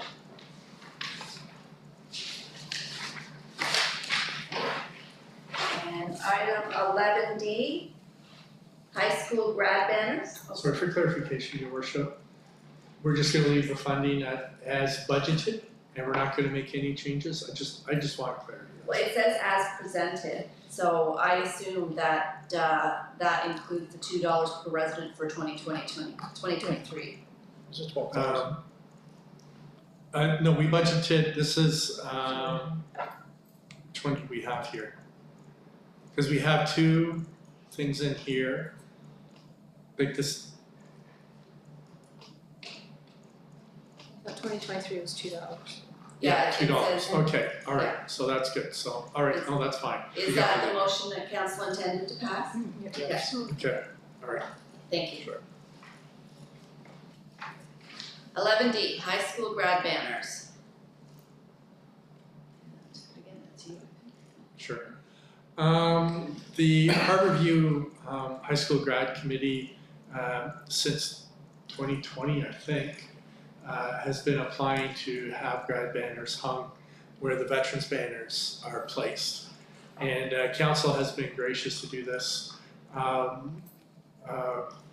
The cost of hanging the banners is in 2021 was $1,800. Last year, what we suggested was that they applied for a grant, and I think they received about $294 or something like that. So we're just suggesting again that council support what they're asking for, but that they applied to the annual community grant program in the spring for any funding. That's, I believe, that's the way the resolution reads. So I'll read the motion. The motion is that the council of the town of Grand Bay-Westfield approve the installation of the 2023 high school graduation banners, including those graduates from Fundy Rural District. And council encourages the organizing committee to apply for the annual community grant in the spring. Do I have a motion? Deputy Mayor Toole. Do I have a second? Councillor McIntosh Lawrence. Any questions or comments on this? Just a comment, Your Worship. Over the past few years, we've seen the increase in the number of veterans banners, and it's great to see them being used now for alternative purposes. And for the summer months, from late May until the veterans banners go up, it's great to see new faces of the graduates from different high schools throughout the area and other places where they graduate from. It helps define this community and the region. So I'd like to see that continue, and hopefully even more telephone poles and light poles with additional brackets as the veterans increase their application process as well. Thank you, Councillor Malcolm. Any other questions or comments on the motion? Just a comment that I love this, like all of us have commented before it. It's like Councillor Malcolm said, we love seeing them go up, so I'm happy to see this coming forward. Yes, yeah, I agreed. I had a graduate up there last year, and the committee was gracious enough to hang my son right across my son's banner right across from town hall here. So that was really sweet, and I really appreciated that. And we, the parents get to take the banners home afterwards, so it's really kind of special. So it's the committee does a lot of great work getting it done. So I do enjoy seeing them. And you're right, it does add a vibrancy. All in favor? Aye. Contrary minded? Motion is carried, thank you. Item 11E, Inglewood and Epworth stop sign. And so John, could you speak to the motion? Yeah, so Councillor Vailman's emailed asking for a four-way stop at corner of Inglewood and Epworth. And the only reason that this is being brought to council is when I was asking around about it, it says, oh yeah, there's accidents there, there's near misses. And so that intersection averages an accident a year, and that doesn't include near misses. That data is from both the RCMP and the fire department response. This is not budgeted. Council can decide to table this for budget deliberations, or they can decide that they want to defeat it and refer it to budget deliberations, or they can pass it, and then in which case we'll have the Works Commissioner order their stuff. So there's three options, well basically two options: defer to budget or pass this evening. But an accident a year, the typical repair bill, one accident would pay for, saving one accident would basically pay for this. It wouldn't be savings for us per se, but usually there's two vehicles involved in an incident. So that ROI would be there, Your Worship. But again, came from Councillor Vailman's and asking around, oh yeah, that's a problem intersection. Its visibility is the issue, and the flashing light is the next step. A four-way stop's not going to make or help somebody see a stop sign. That's where the flashing light comes in. So there's two options: defeat, defer to budget deliberations, or pass it, in which case I'll ask the Works Commissioner to act on it.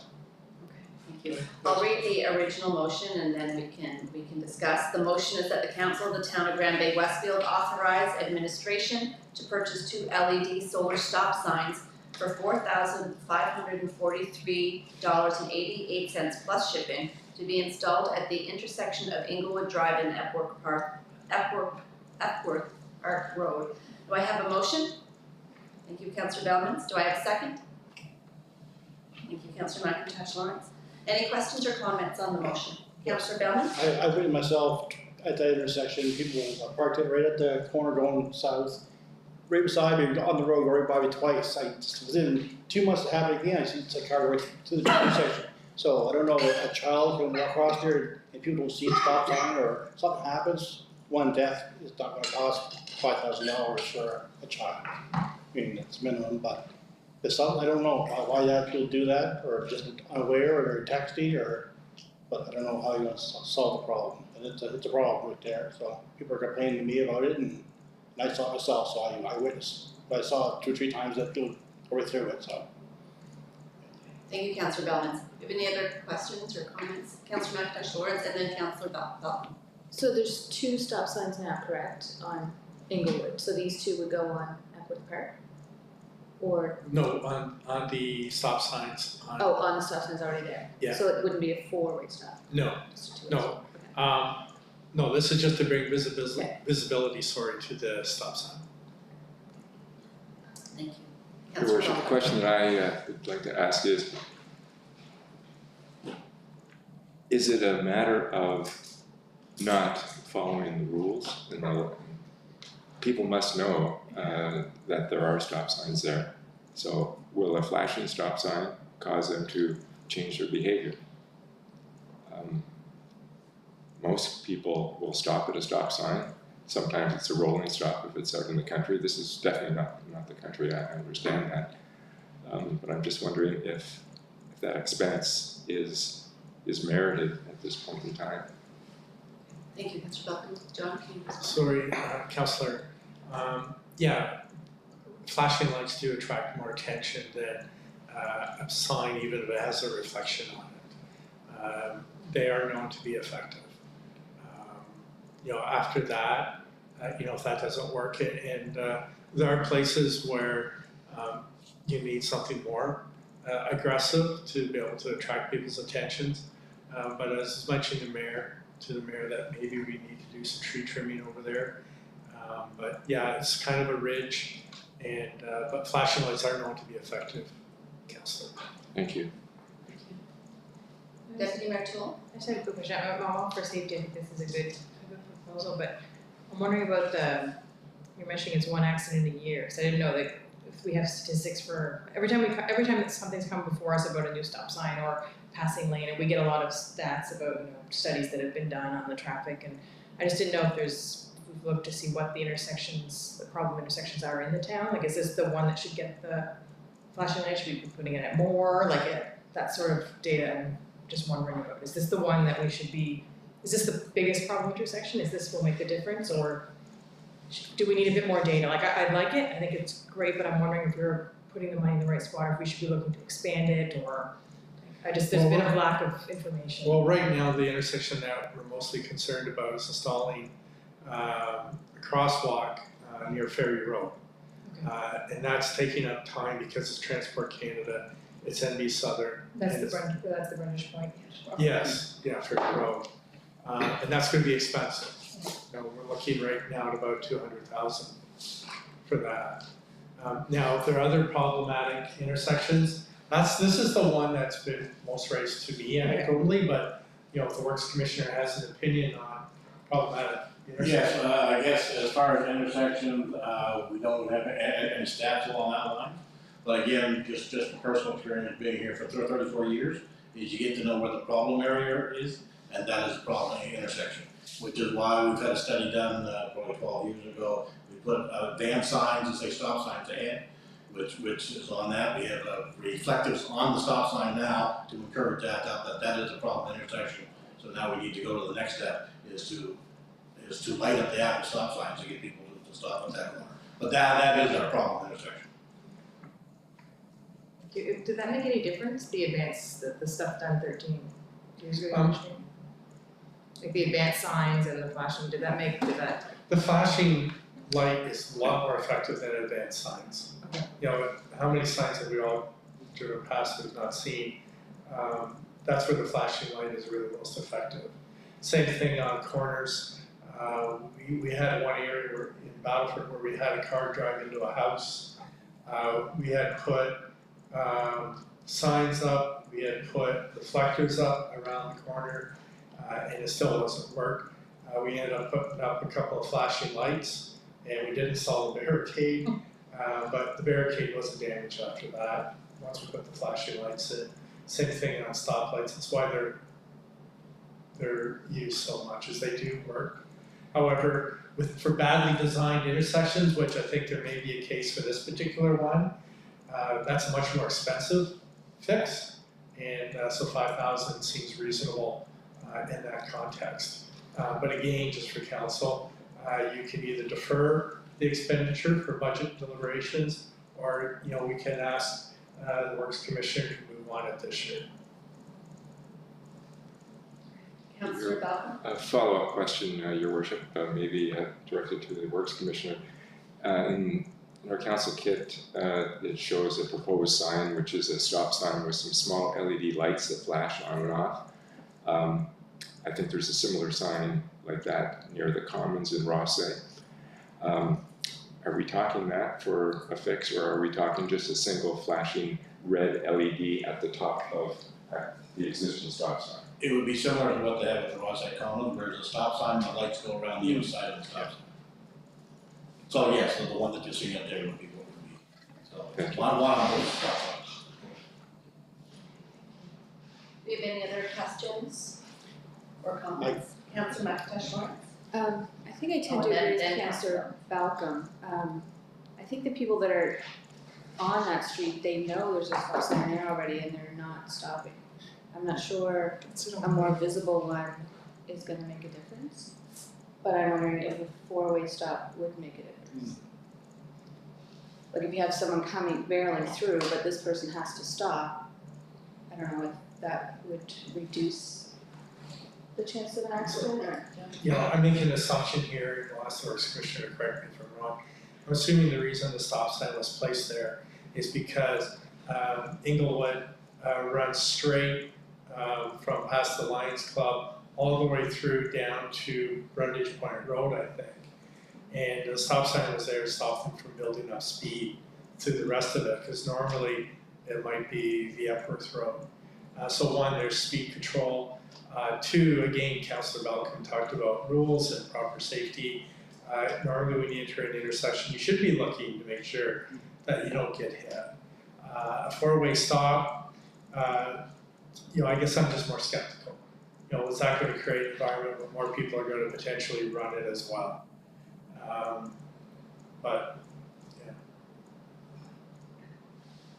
Councillor Bellins? But back to the stop sign, the four-way stop would be easy also to save on cost, or to save the police presence there, maybe for the few that run the light maybe, or a stop sign, or what, I don't know, it's just an option. But at the end of the day, if somebody gets hurt, I know I'll go for it, but you guys want to vote against it, go right ahead, that's all. I'm just, one child is, a lot of kids down that area and they're walking to school, so, just one life is worth $5,000. I don't think the RCMP are in a position to have somebody sit. Yeah, that's what I mean, it's really, you can't be there all the time, so, what's the alternative, right, so. I have a question. So I know that it says that there's available space in council discretion for this potential expenditure. My question is, why is it coming out of transportation? We don't have enough money right now. We don't have estimates in for the work that we're going to be doing. We got shocked last year with asphalt at 40% increase. We were shocked last year that we wanted to do some work on a trick and filter plant, and it came in 400% more than what we were expecting. Right now, we just want to hedge our bets. There may be opportunity where towards the end of the year, we may have it come out of transportation, and then that frees up money in council discretion. There's just so many uncertainties right now that we can't say for sure, yeah, we'll pull it out of transportation, then all of a sudden, we're not short $4,000, we're short substantially more than that, that we have to cut back on projects like we did last year, or there's something that's come up with road failure due to the weird weather that we're having this year that requires more money than we actually have. So we're just trying to be prudent, Your Worship. We're not trying to take away council's money. We're just trying to ensure that the work that has to be done can be done. This wasn't identified as a priority before, but the council wants to make it a priority. This is the way we're going to make it happen, and if we need to move money around, once we understand our budget, after all the projects come in, then we can make a more informed decision. But I'll ask James if he has anything to add to that. No, thank you, John. the lessons we learned last year were hard. Inflation skyrocketed. There are still issues in the supply chain and sourcing materials. We're expecting there may be some shocks again this year, so we're just trying to be on the safe side of things and not run into issues later in the year. Thank you, John. I guess I'm just sort of, I know when I saw this come in, I think it's a good idea, but I struggled a bit with the lack of data and the fact that it's not a budgeted item for this year. So, it's those are my two issues with it. No, it can be defeated and deferred or referred to budget deliberations, Your Worship. Councillor Bellman's made a good observation. It resonated with people in here. It resonated with what I've heard other residents say. Yeah, no, and I agree with that. I think it's a priority. I'm just struggling with those two, trying to balance all of that because, so many things are priorities. It's difficult to pick out the ones that. We're just paid to make recommendations. You have to pay to make decisions. Do we have any other questions or comments? Councillor Burby. I just also wanted to add, I agree with Councillor Falcom and Councillor McIntosh Lawrence and Deputy Mayor Sewell that I'm not convinced that the flashing lights are going to deter or stop the drivers' bad habits. I agree that safety needs to be a priority, but I'm just not convinced. My initial thought was a 4-way stop sign there would maybe make a bigger impact on the community's habits. So that was my observation too.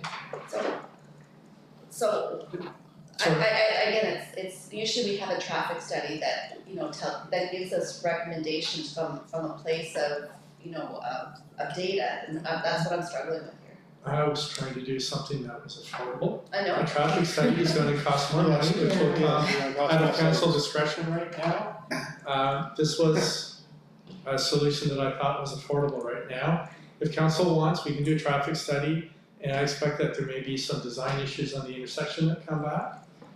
Could be some work because it comes up.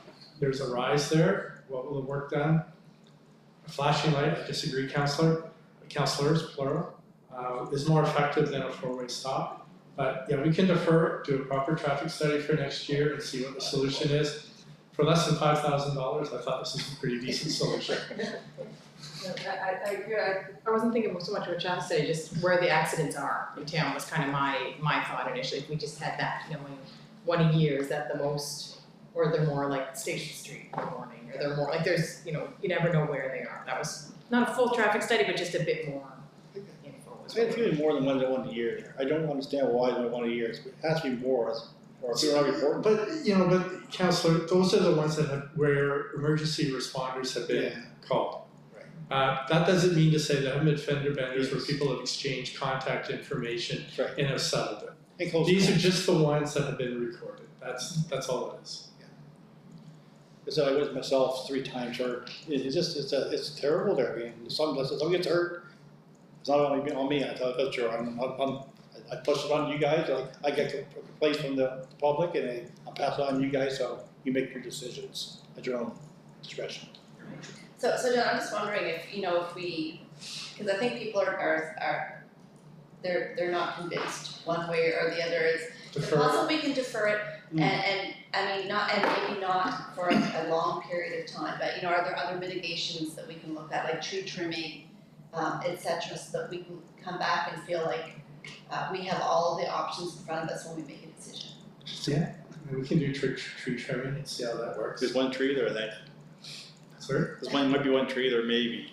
I don't know. I'm just trying to put an option in front of council that might give them some more comfort with the decision in front of them. Sorry, the deputy CAO has a comment. Sorry, and this will come from more so the fire chief on this. Historically, for the accidents that we've been to, which the RCMP would go to a lot more accidents than we do because the majority of them might not have injuries, and I would estimate 95% of the accidents that we went to that were severe in nature. In every case, the person who went through the stop sign did not live in your head. I really, from a non-professional point of view, but just from an observatory point of view, I do believe that this is more of a lack of knowledge of the area than it is an enforcement problem. It's like I said, we pull up and the person's like, I had no idea. And the other witnesses are stating that the person was going through at full speed. Full Like, speed. it's not that they were doing a rolling stop and then couldn't stop. It was a full speed T-bone accident. That's great That's good. information. That's exactly what I thought, exactly what I thought. It gets back to the reason that's probably a stop sign put there is you can build up a lot of speed along Inglewood.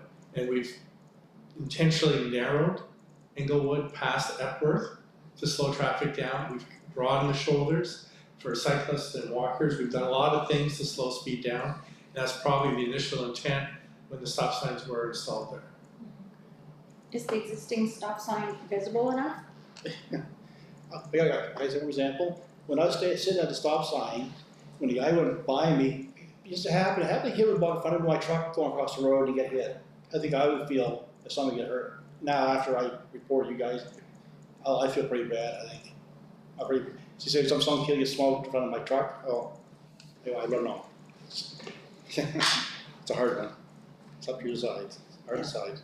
And a follow-up to Councillor Murphy, I believe that's the issue, is that the stop signs aren't as visible as they should be. It's not placed enough. Maybe through the CEO, maybe the Works Commissioner can speak to where the signs are placed. Right where they need to be. And as I said with that, the stop signs are on the side, we have reflected red underneath on the pole, so you can see red. And then even before that, there's a sign that says advanced stop sign up ahead on both sides. So we are telling people that there's a stop up ahead. But again, it could be back if it happens to be a total stranger coming through and they were looking, to say for example on Inglewood, if they're going up, they look over there and they see the guy that has the rink and the flags and all that, you know, the Christmas lights in the wintertime. So they may need to be distracted and they miss that. But it's. All right, so do we have any other questions or comments on the motion? Comment, Your Worship. I'd just like to thank the fire chief for adding some extra clarity. It's changed my mind. Thank you. All in favor? Aye. Contrary minded? Motion is carried. Thank you, Council. And thank you for such a good, robust discussion. Thank you for staff for supporting that. Item 11F, Britton Road and Campbell Road streetlights. And John? First, Your Worship, I would like to just say that this is another unbudgeted item. I'd also like to add that when we developed the budget for Ward 2, there was no money provided for council discretion or contingency. This is a bare bones budget. So even though we have a council discretion fund, it was predominantly built around Ward 1, not for Ward 2. So the funding of these lights would have to come out of that part of the budget over here. However, having said that, first I want to just compliment Councillor Burpee for engaging the residents out in Ward 2 regarding lights and what they need. So based on the feedback from Councillor Burpee in a meeting with MB Power, we're able to determine that we need 6 lights at about 5 locations. So first, if you go across Route 102 to Campbell Road at that intersection, at the corner of the property down by the intersection, there's a pole. So all these will be installed on poles that are already existing. There's no new pole installation or anything like that. And then if you carry up on Campbell Road, at the corner where the Lone Water Farm is, when we did they actually had a mathematical picture of where the light spills out onto the roadway, so they placed that, and we determined that Lone Water Farm intersection needed 2 lights, one on each side of the intersection. And then once you get to kind of the subdivision area, there's 2 bus stops The first one, Birch Crescent and Cedar Drive. There's light across from the T, but I think we want to engage Councillor Burpee. Where exactly do the students sit or wait for the bus? So it's kind of hard to describe, and actually the picture. Actually, I was going to invite you to a meeting with NB Power. Oh, okay. Okay? All right, well, I can do that. All right, because we weren't clear where the students wait for the bus, and we Yeah. want to put the light in the appropriate area, because I think we had three poles for that intersection, didn't we? Yeah. Yeah. So we weren't sure which was the best pole. Okay. I can show you. And then there's Y intersection, Britton Road and Crandall. And there's a pole right where the Y goes, and the light would be placed there to shine equally on Crandall and on Britton Road. And then finally, Britton Road and Davies Drive, again, I think we had two poles there we could choose from. We'd want to meet with Councillor Burpee and NB Power to determine where are the students, where's the best place to place the light. And again, all this is about safety. So just doing those 6 lights is about $100 a month. You know, normally, if we follow the normal town policy of every other pole, that goes up quite a bit. There's 26 intersections. Even if we went to the next level of 1 light at each intersection, that's quite a change in price. Again, we weren't allowed to budget for the unknown that council may want to do in Ward 2. So this is an unbudgeted item that will come out of council discretion for now. And we have no transportation budget in Ward 2 either that we can take it from. We can take it from recreation maybe, but I don't think they'll be happy. Actually, we probably kept them in check. So. Thank you. So I'll read the motion and then we'll go from there. The motion is that the council of the town of Grand Bay-Westfield approve the installation of new streetlights at the following locations. One at the intersection of the Campbell Road and Route 102. It's busy and very dark. Item 2 at the bus stops where there are a bigger group of elementary age kids. A, Britton Road and Davies Drive, and B, Birch Crescent and Cedar Drive. Item 3, 1 where the Britton and Crandall Road form a Y. Item 4, 2 at the very sharp turn by the Lone Water Farm entrance. Do I have a motion? So moved. Thank you, Councillor Bellamy. Do I have a second? Councillor Burpee, thank you very much. Do you have any questions or comments on the motion? Yeah, Councillor can Carrie put the yellow ribbons around the yellow trees when to identify the poles? That's an unbudgeted item.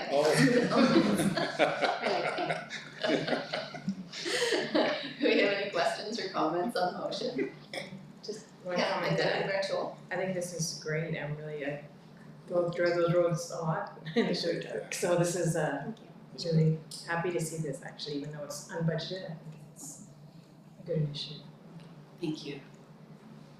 It shows that we're concerned about just the new, I mean, that shows that we're all together now, so we're working together. Good, yeah, good point, Councillor Bellamy. Definitely appreciate that. I also want to point out that the date on this is my birthday. That's awesome. You know, I also commend Councillor Burpee for the work that she's done on this, engaging the residents and getting their feedback and spearheading this project. I think it's great, you know, especially targeting where the kids are waiting for the school bus, which makes a huge difference. Like you know, when it's darker in the mornings and in the winter, I think it's important. You know, and it's a relatively low cost way of increasing safety through that area, so. And the public feedback was really very positive. They don't want streetlights. They don't want it all lit up. They just, you know, the priority is on the key spots that can be unsafe at times. So, you know, I thought it was fair. I thought it was great feedback as well. John? Just getting back to Councillor Burpee's point about just limited lighting. These have, I forgot what it's called right now, but they don't contribute to light pollution in the sky. It's all pointed downward, there's nothing that spills upward. Do we have any other questions or comments on the motion? There being none, all in favor? Aye. Contrary minded? Motion is carried. Thank you, council. Item 12, bills for payment. The motion is that the council of the town of Grand Bay-Westfield authorize the February 21st, 2023 bills for payment as presented in the amount for $536,746.94. We have a motion. Thank you, Councillor McIntosh Lawrence. Do I have a second? Deputy Mayor Toole, thank you. Any questions or comments on the motion? No. Councillor McIntosh Lawrence. That was a big one. Number 37, are these checks still the paper checks that we write? We are hoping that this is the last batch of paper checks that we write. Having said that, there will always be a need that some groups will want checks, so we'll need to keep some on hand. The CFO is working very hard to transition to paperless. It's turning out to be a little bit more cumbersome in some parts, complex in other parts to entirely make that tradition, but it will be happening. And the intent is this is the last one. We've also, if you could indulge me for a minute, Your Worship, the CFO and his team are making great headways on going to electronic purchase orders. So I don't know if you want to speak to that, James, but. Thank you, John. So what we're working on at the moment is making a new module in our accounting software around purchase orders. Currently, purchase orders are handwritten in a book that produces triplicate purchase orders, and then they're ripped out and handed to the person that's needed. So we're replacing that with an electronic system that can be emailed, printed PDF with a nice town logo on it, and terms and conditions, and enables us to track those purchase orders, and then adds efficiencies to the processing of the accounts payable invoices further down the line. So that's hoping to be implemented on March 1st, and the team's really excited about it. Oh, that's great work, James. Thank you. Dragging us into the 20th century, whether we want or not. So, just respectfully, Your Worship, some of us are in the 19th, 20th, and 21st, so we're not discriminating against age here. Do you have any other questions? One more. Follow up. Number 118, the MVI, is that price just for the MVI or were there repairs? So, first off, it needed service work, just part of the 1,600 hours. So that's part of it. There was the MVI inspection, and then the exhaust system needed to be replaced to pass the inspection. So that's where the bulk of that cost came. And it's a 2016 vehicle.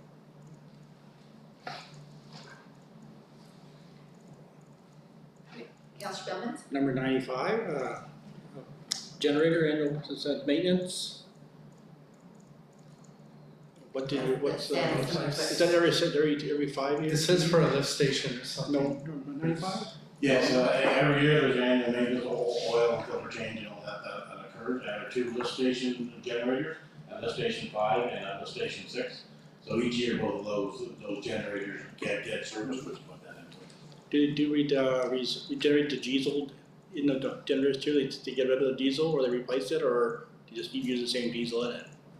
Just the same diesel fuel that's in it. It stays in it? Right, so they're just doing maintenance with the oil and the filters and that. You don't change the fuel, gas quick? No, we don't change the fuel. Okay, that's right, thank you. Any other further questions?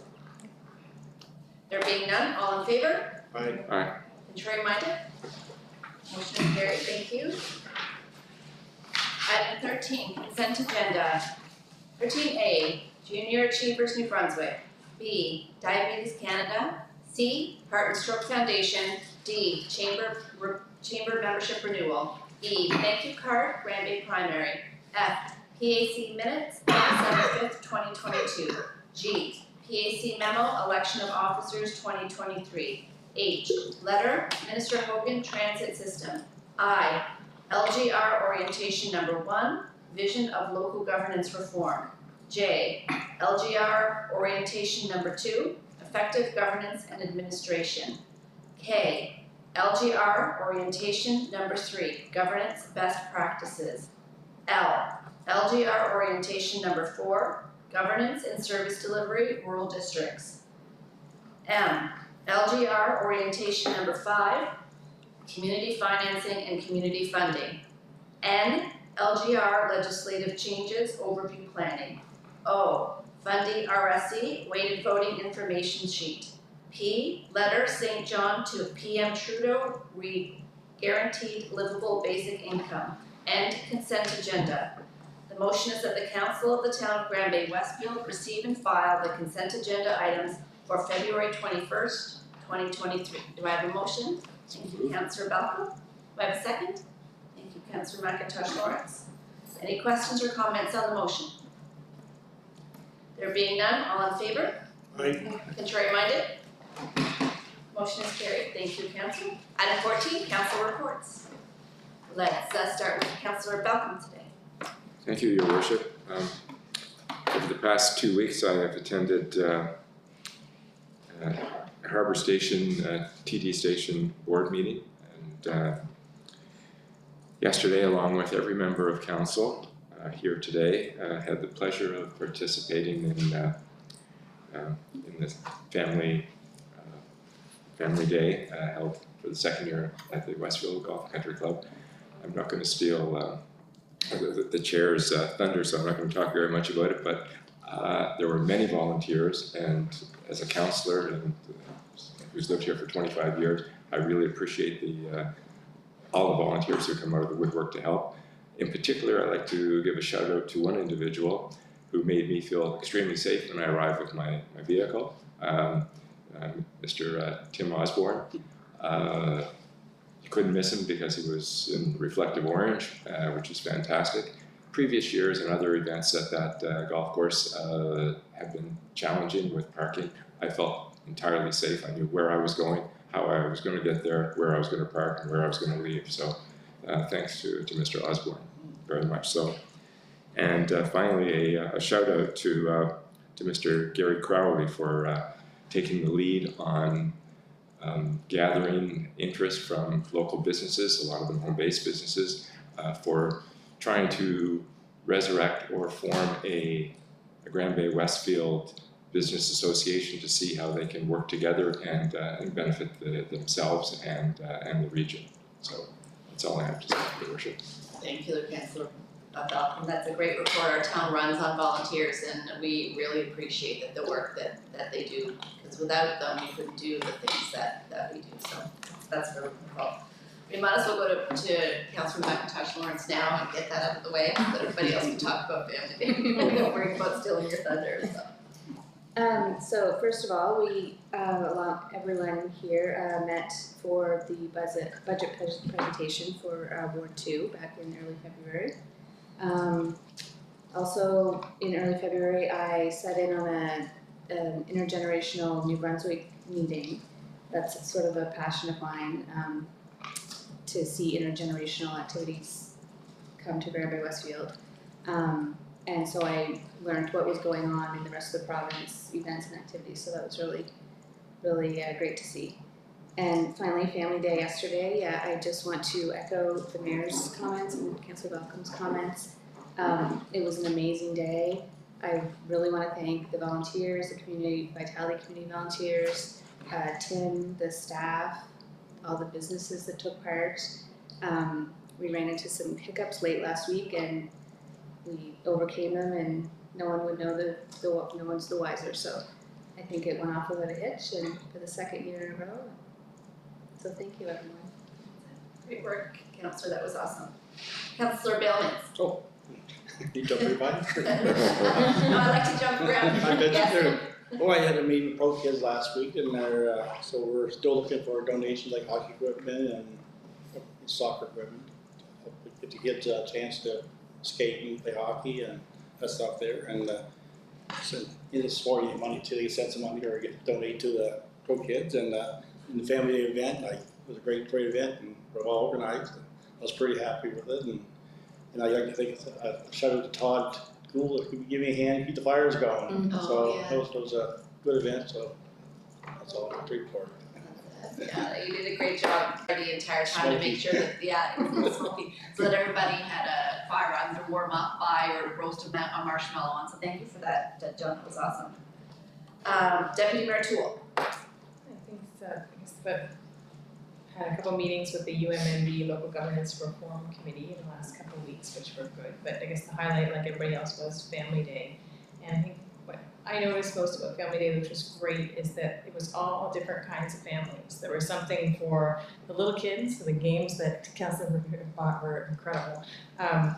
The marshmallows, but there was stuff for an older crowd, there was excellent music if you wanted to stay inside, there were snacks, it was neat. It was people with their dogs, people with their kids, people just by themselves. It was something for everybody, which I thought was really, really nice, because I think, I don't know, it was Councilor McIntosh Lawrence, somebody mentioned to me that oftentimes people think Family Day is just for little kids, but this was not. It was for everybody, so it was really a pleasure to see some kudos on the group for doing that.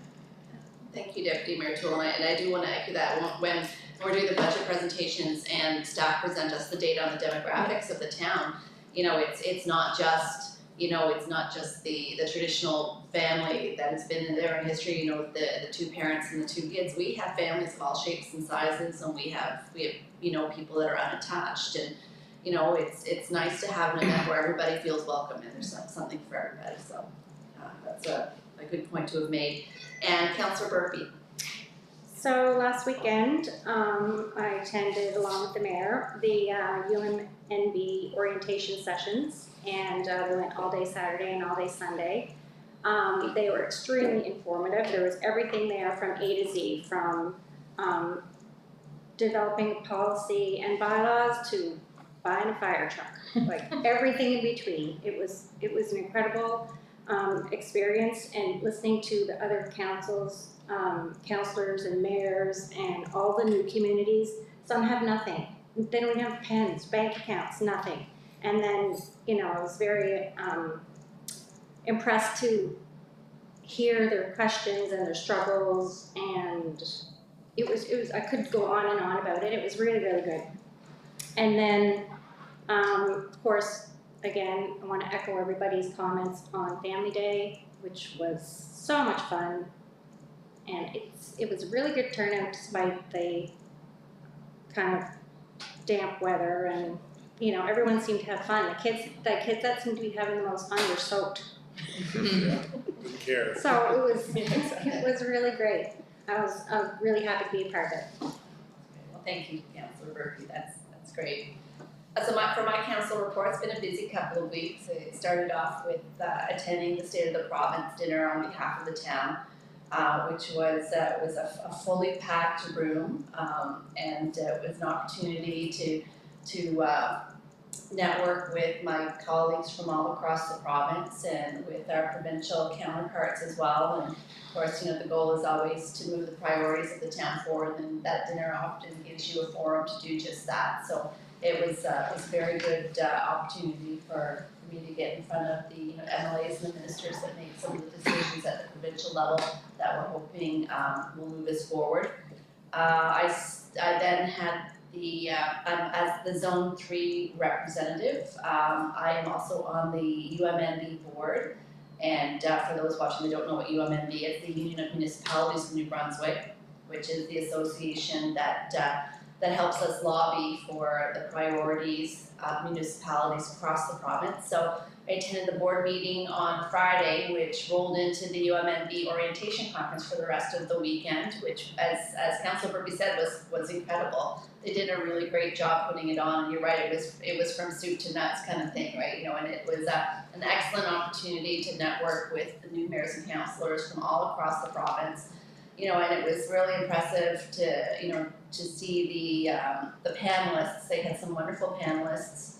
But it was also great to see the people connecting with each other. You know how we spent a lot of tonight passing bylaws. Well, you know, some of these new municipalities are like, we don't even know where to start.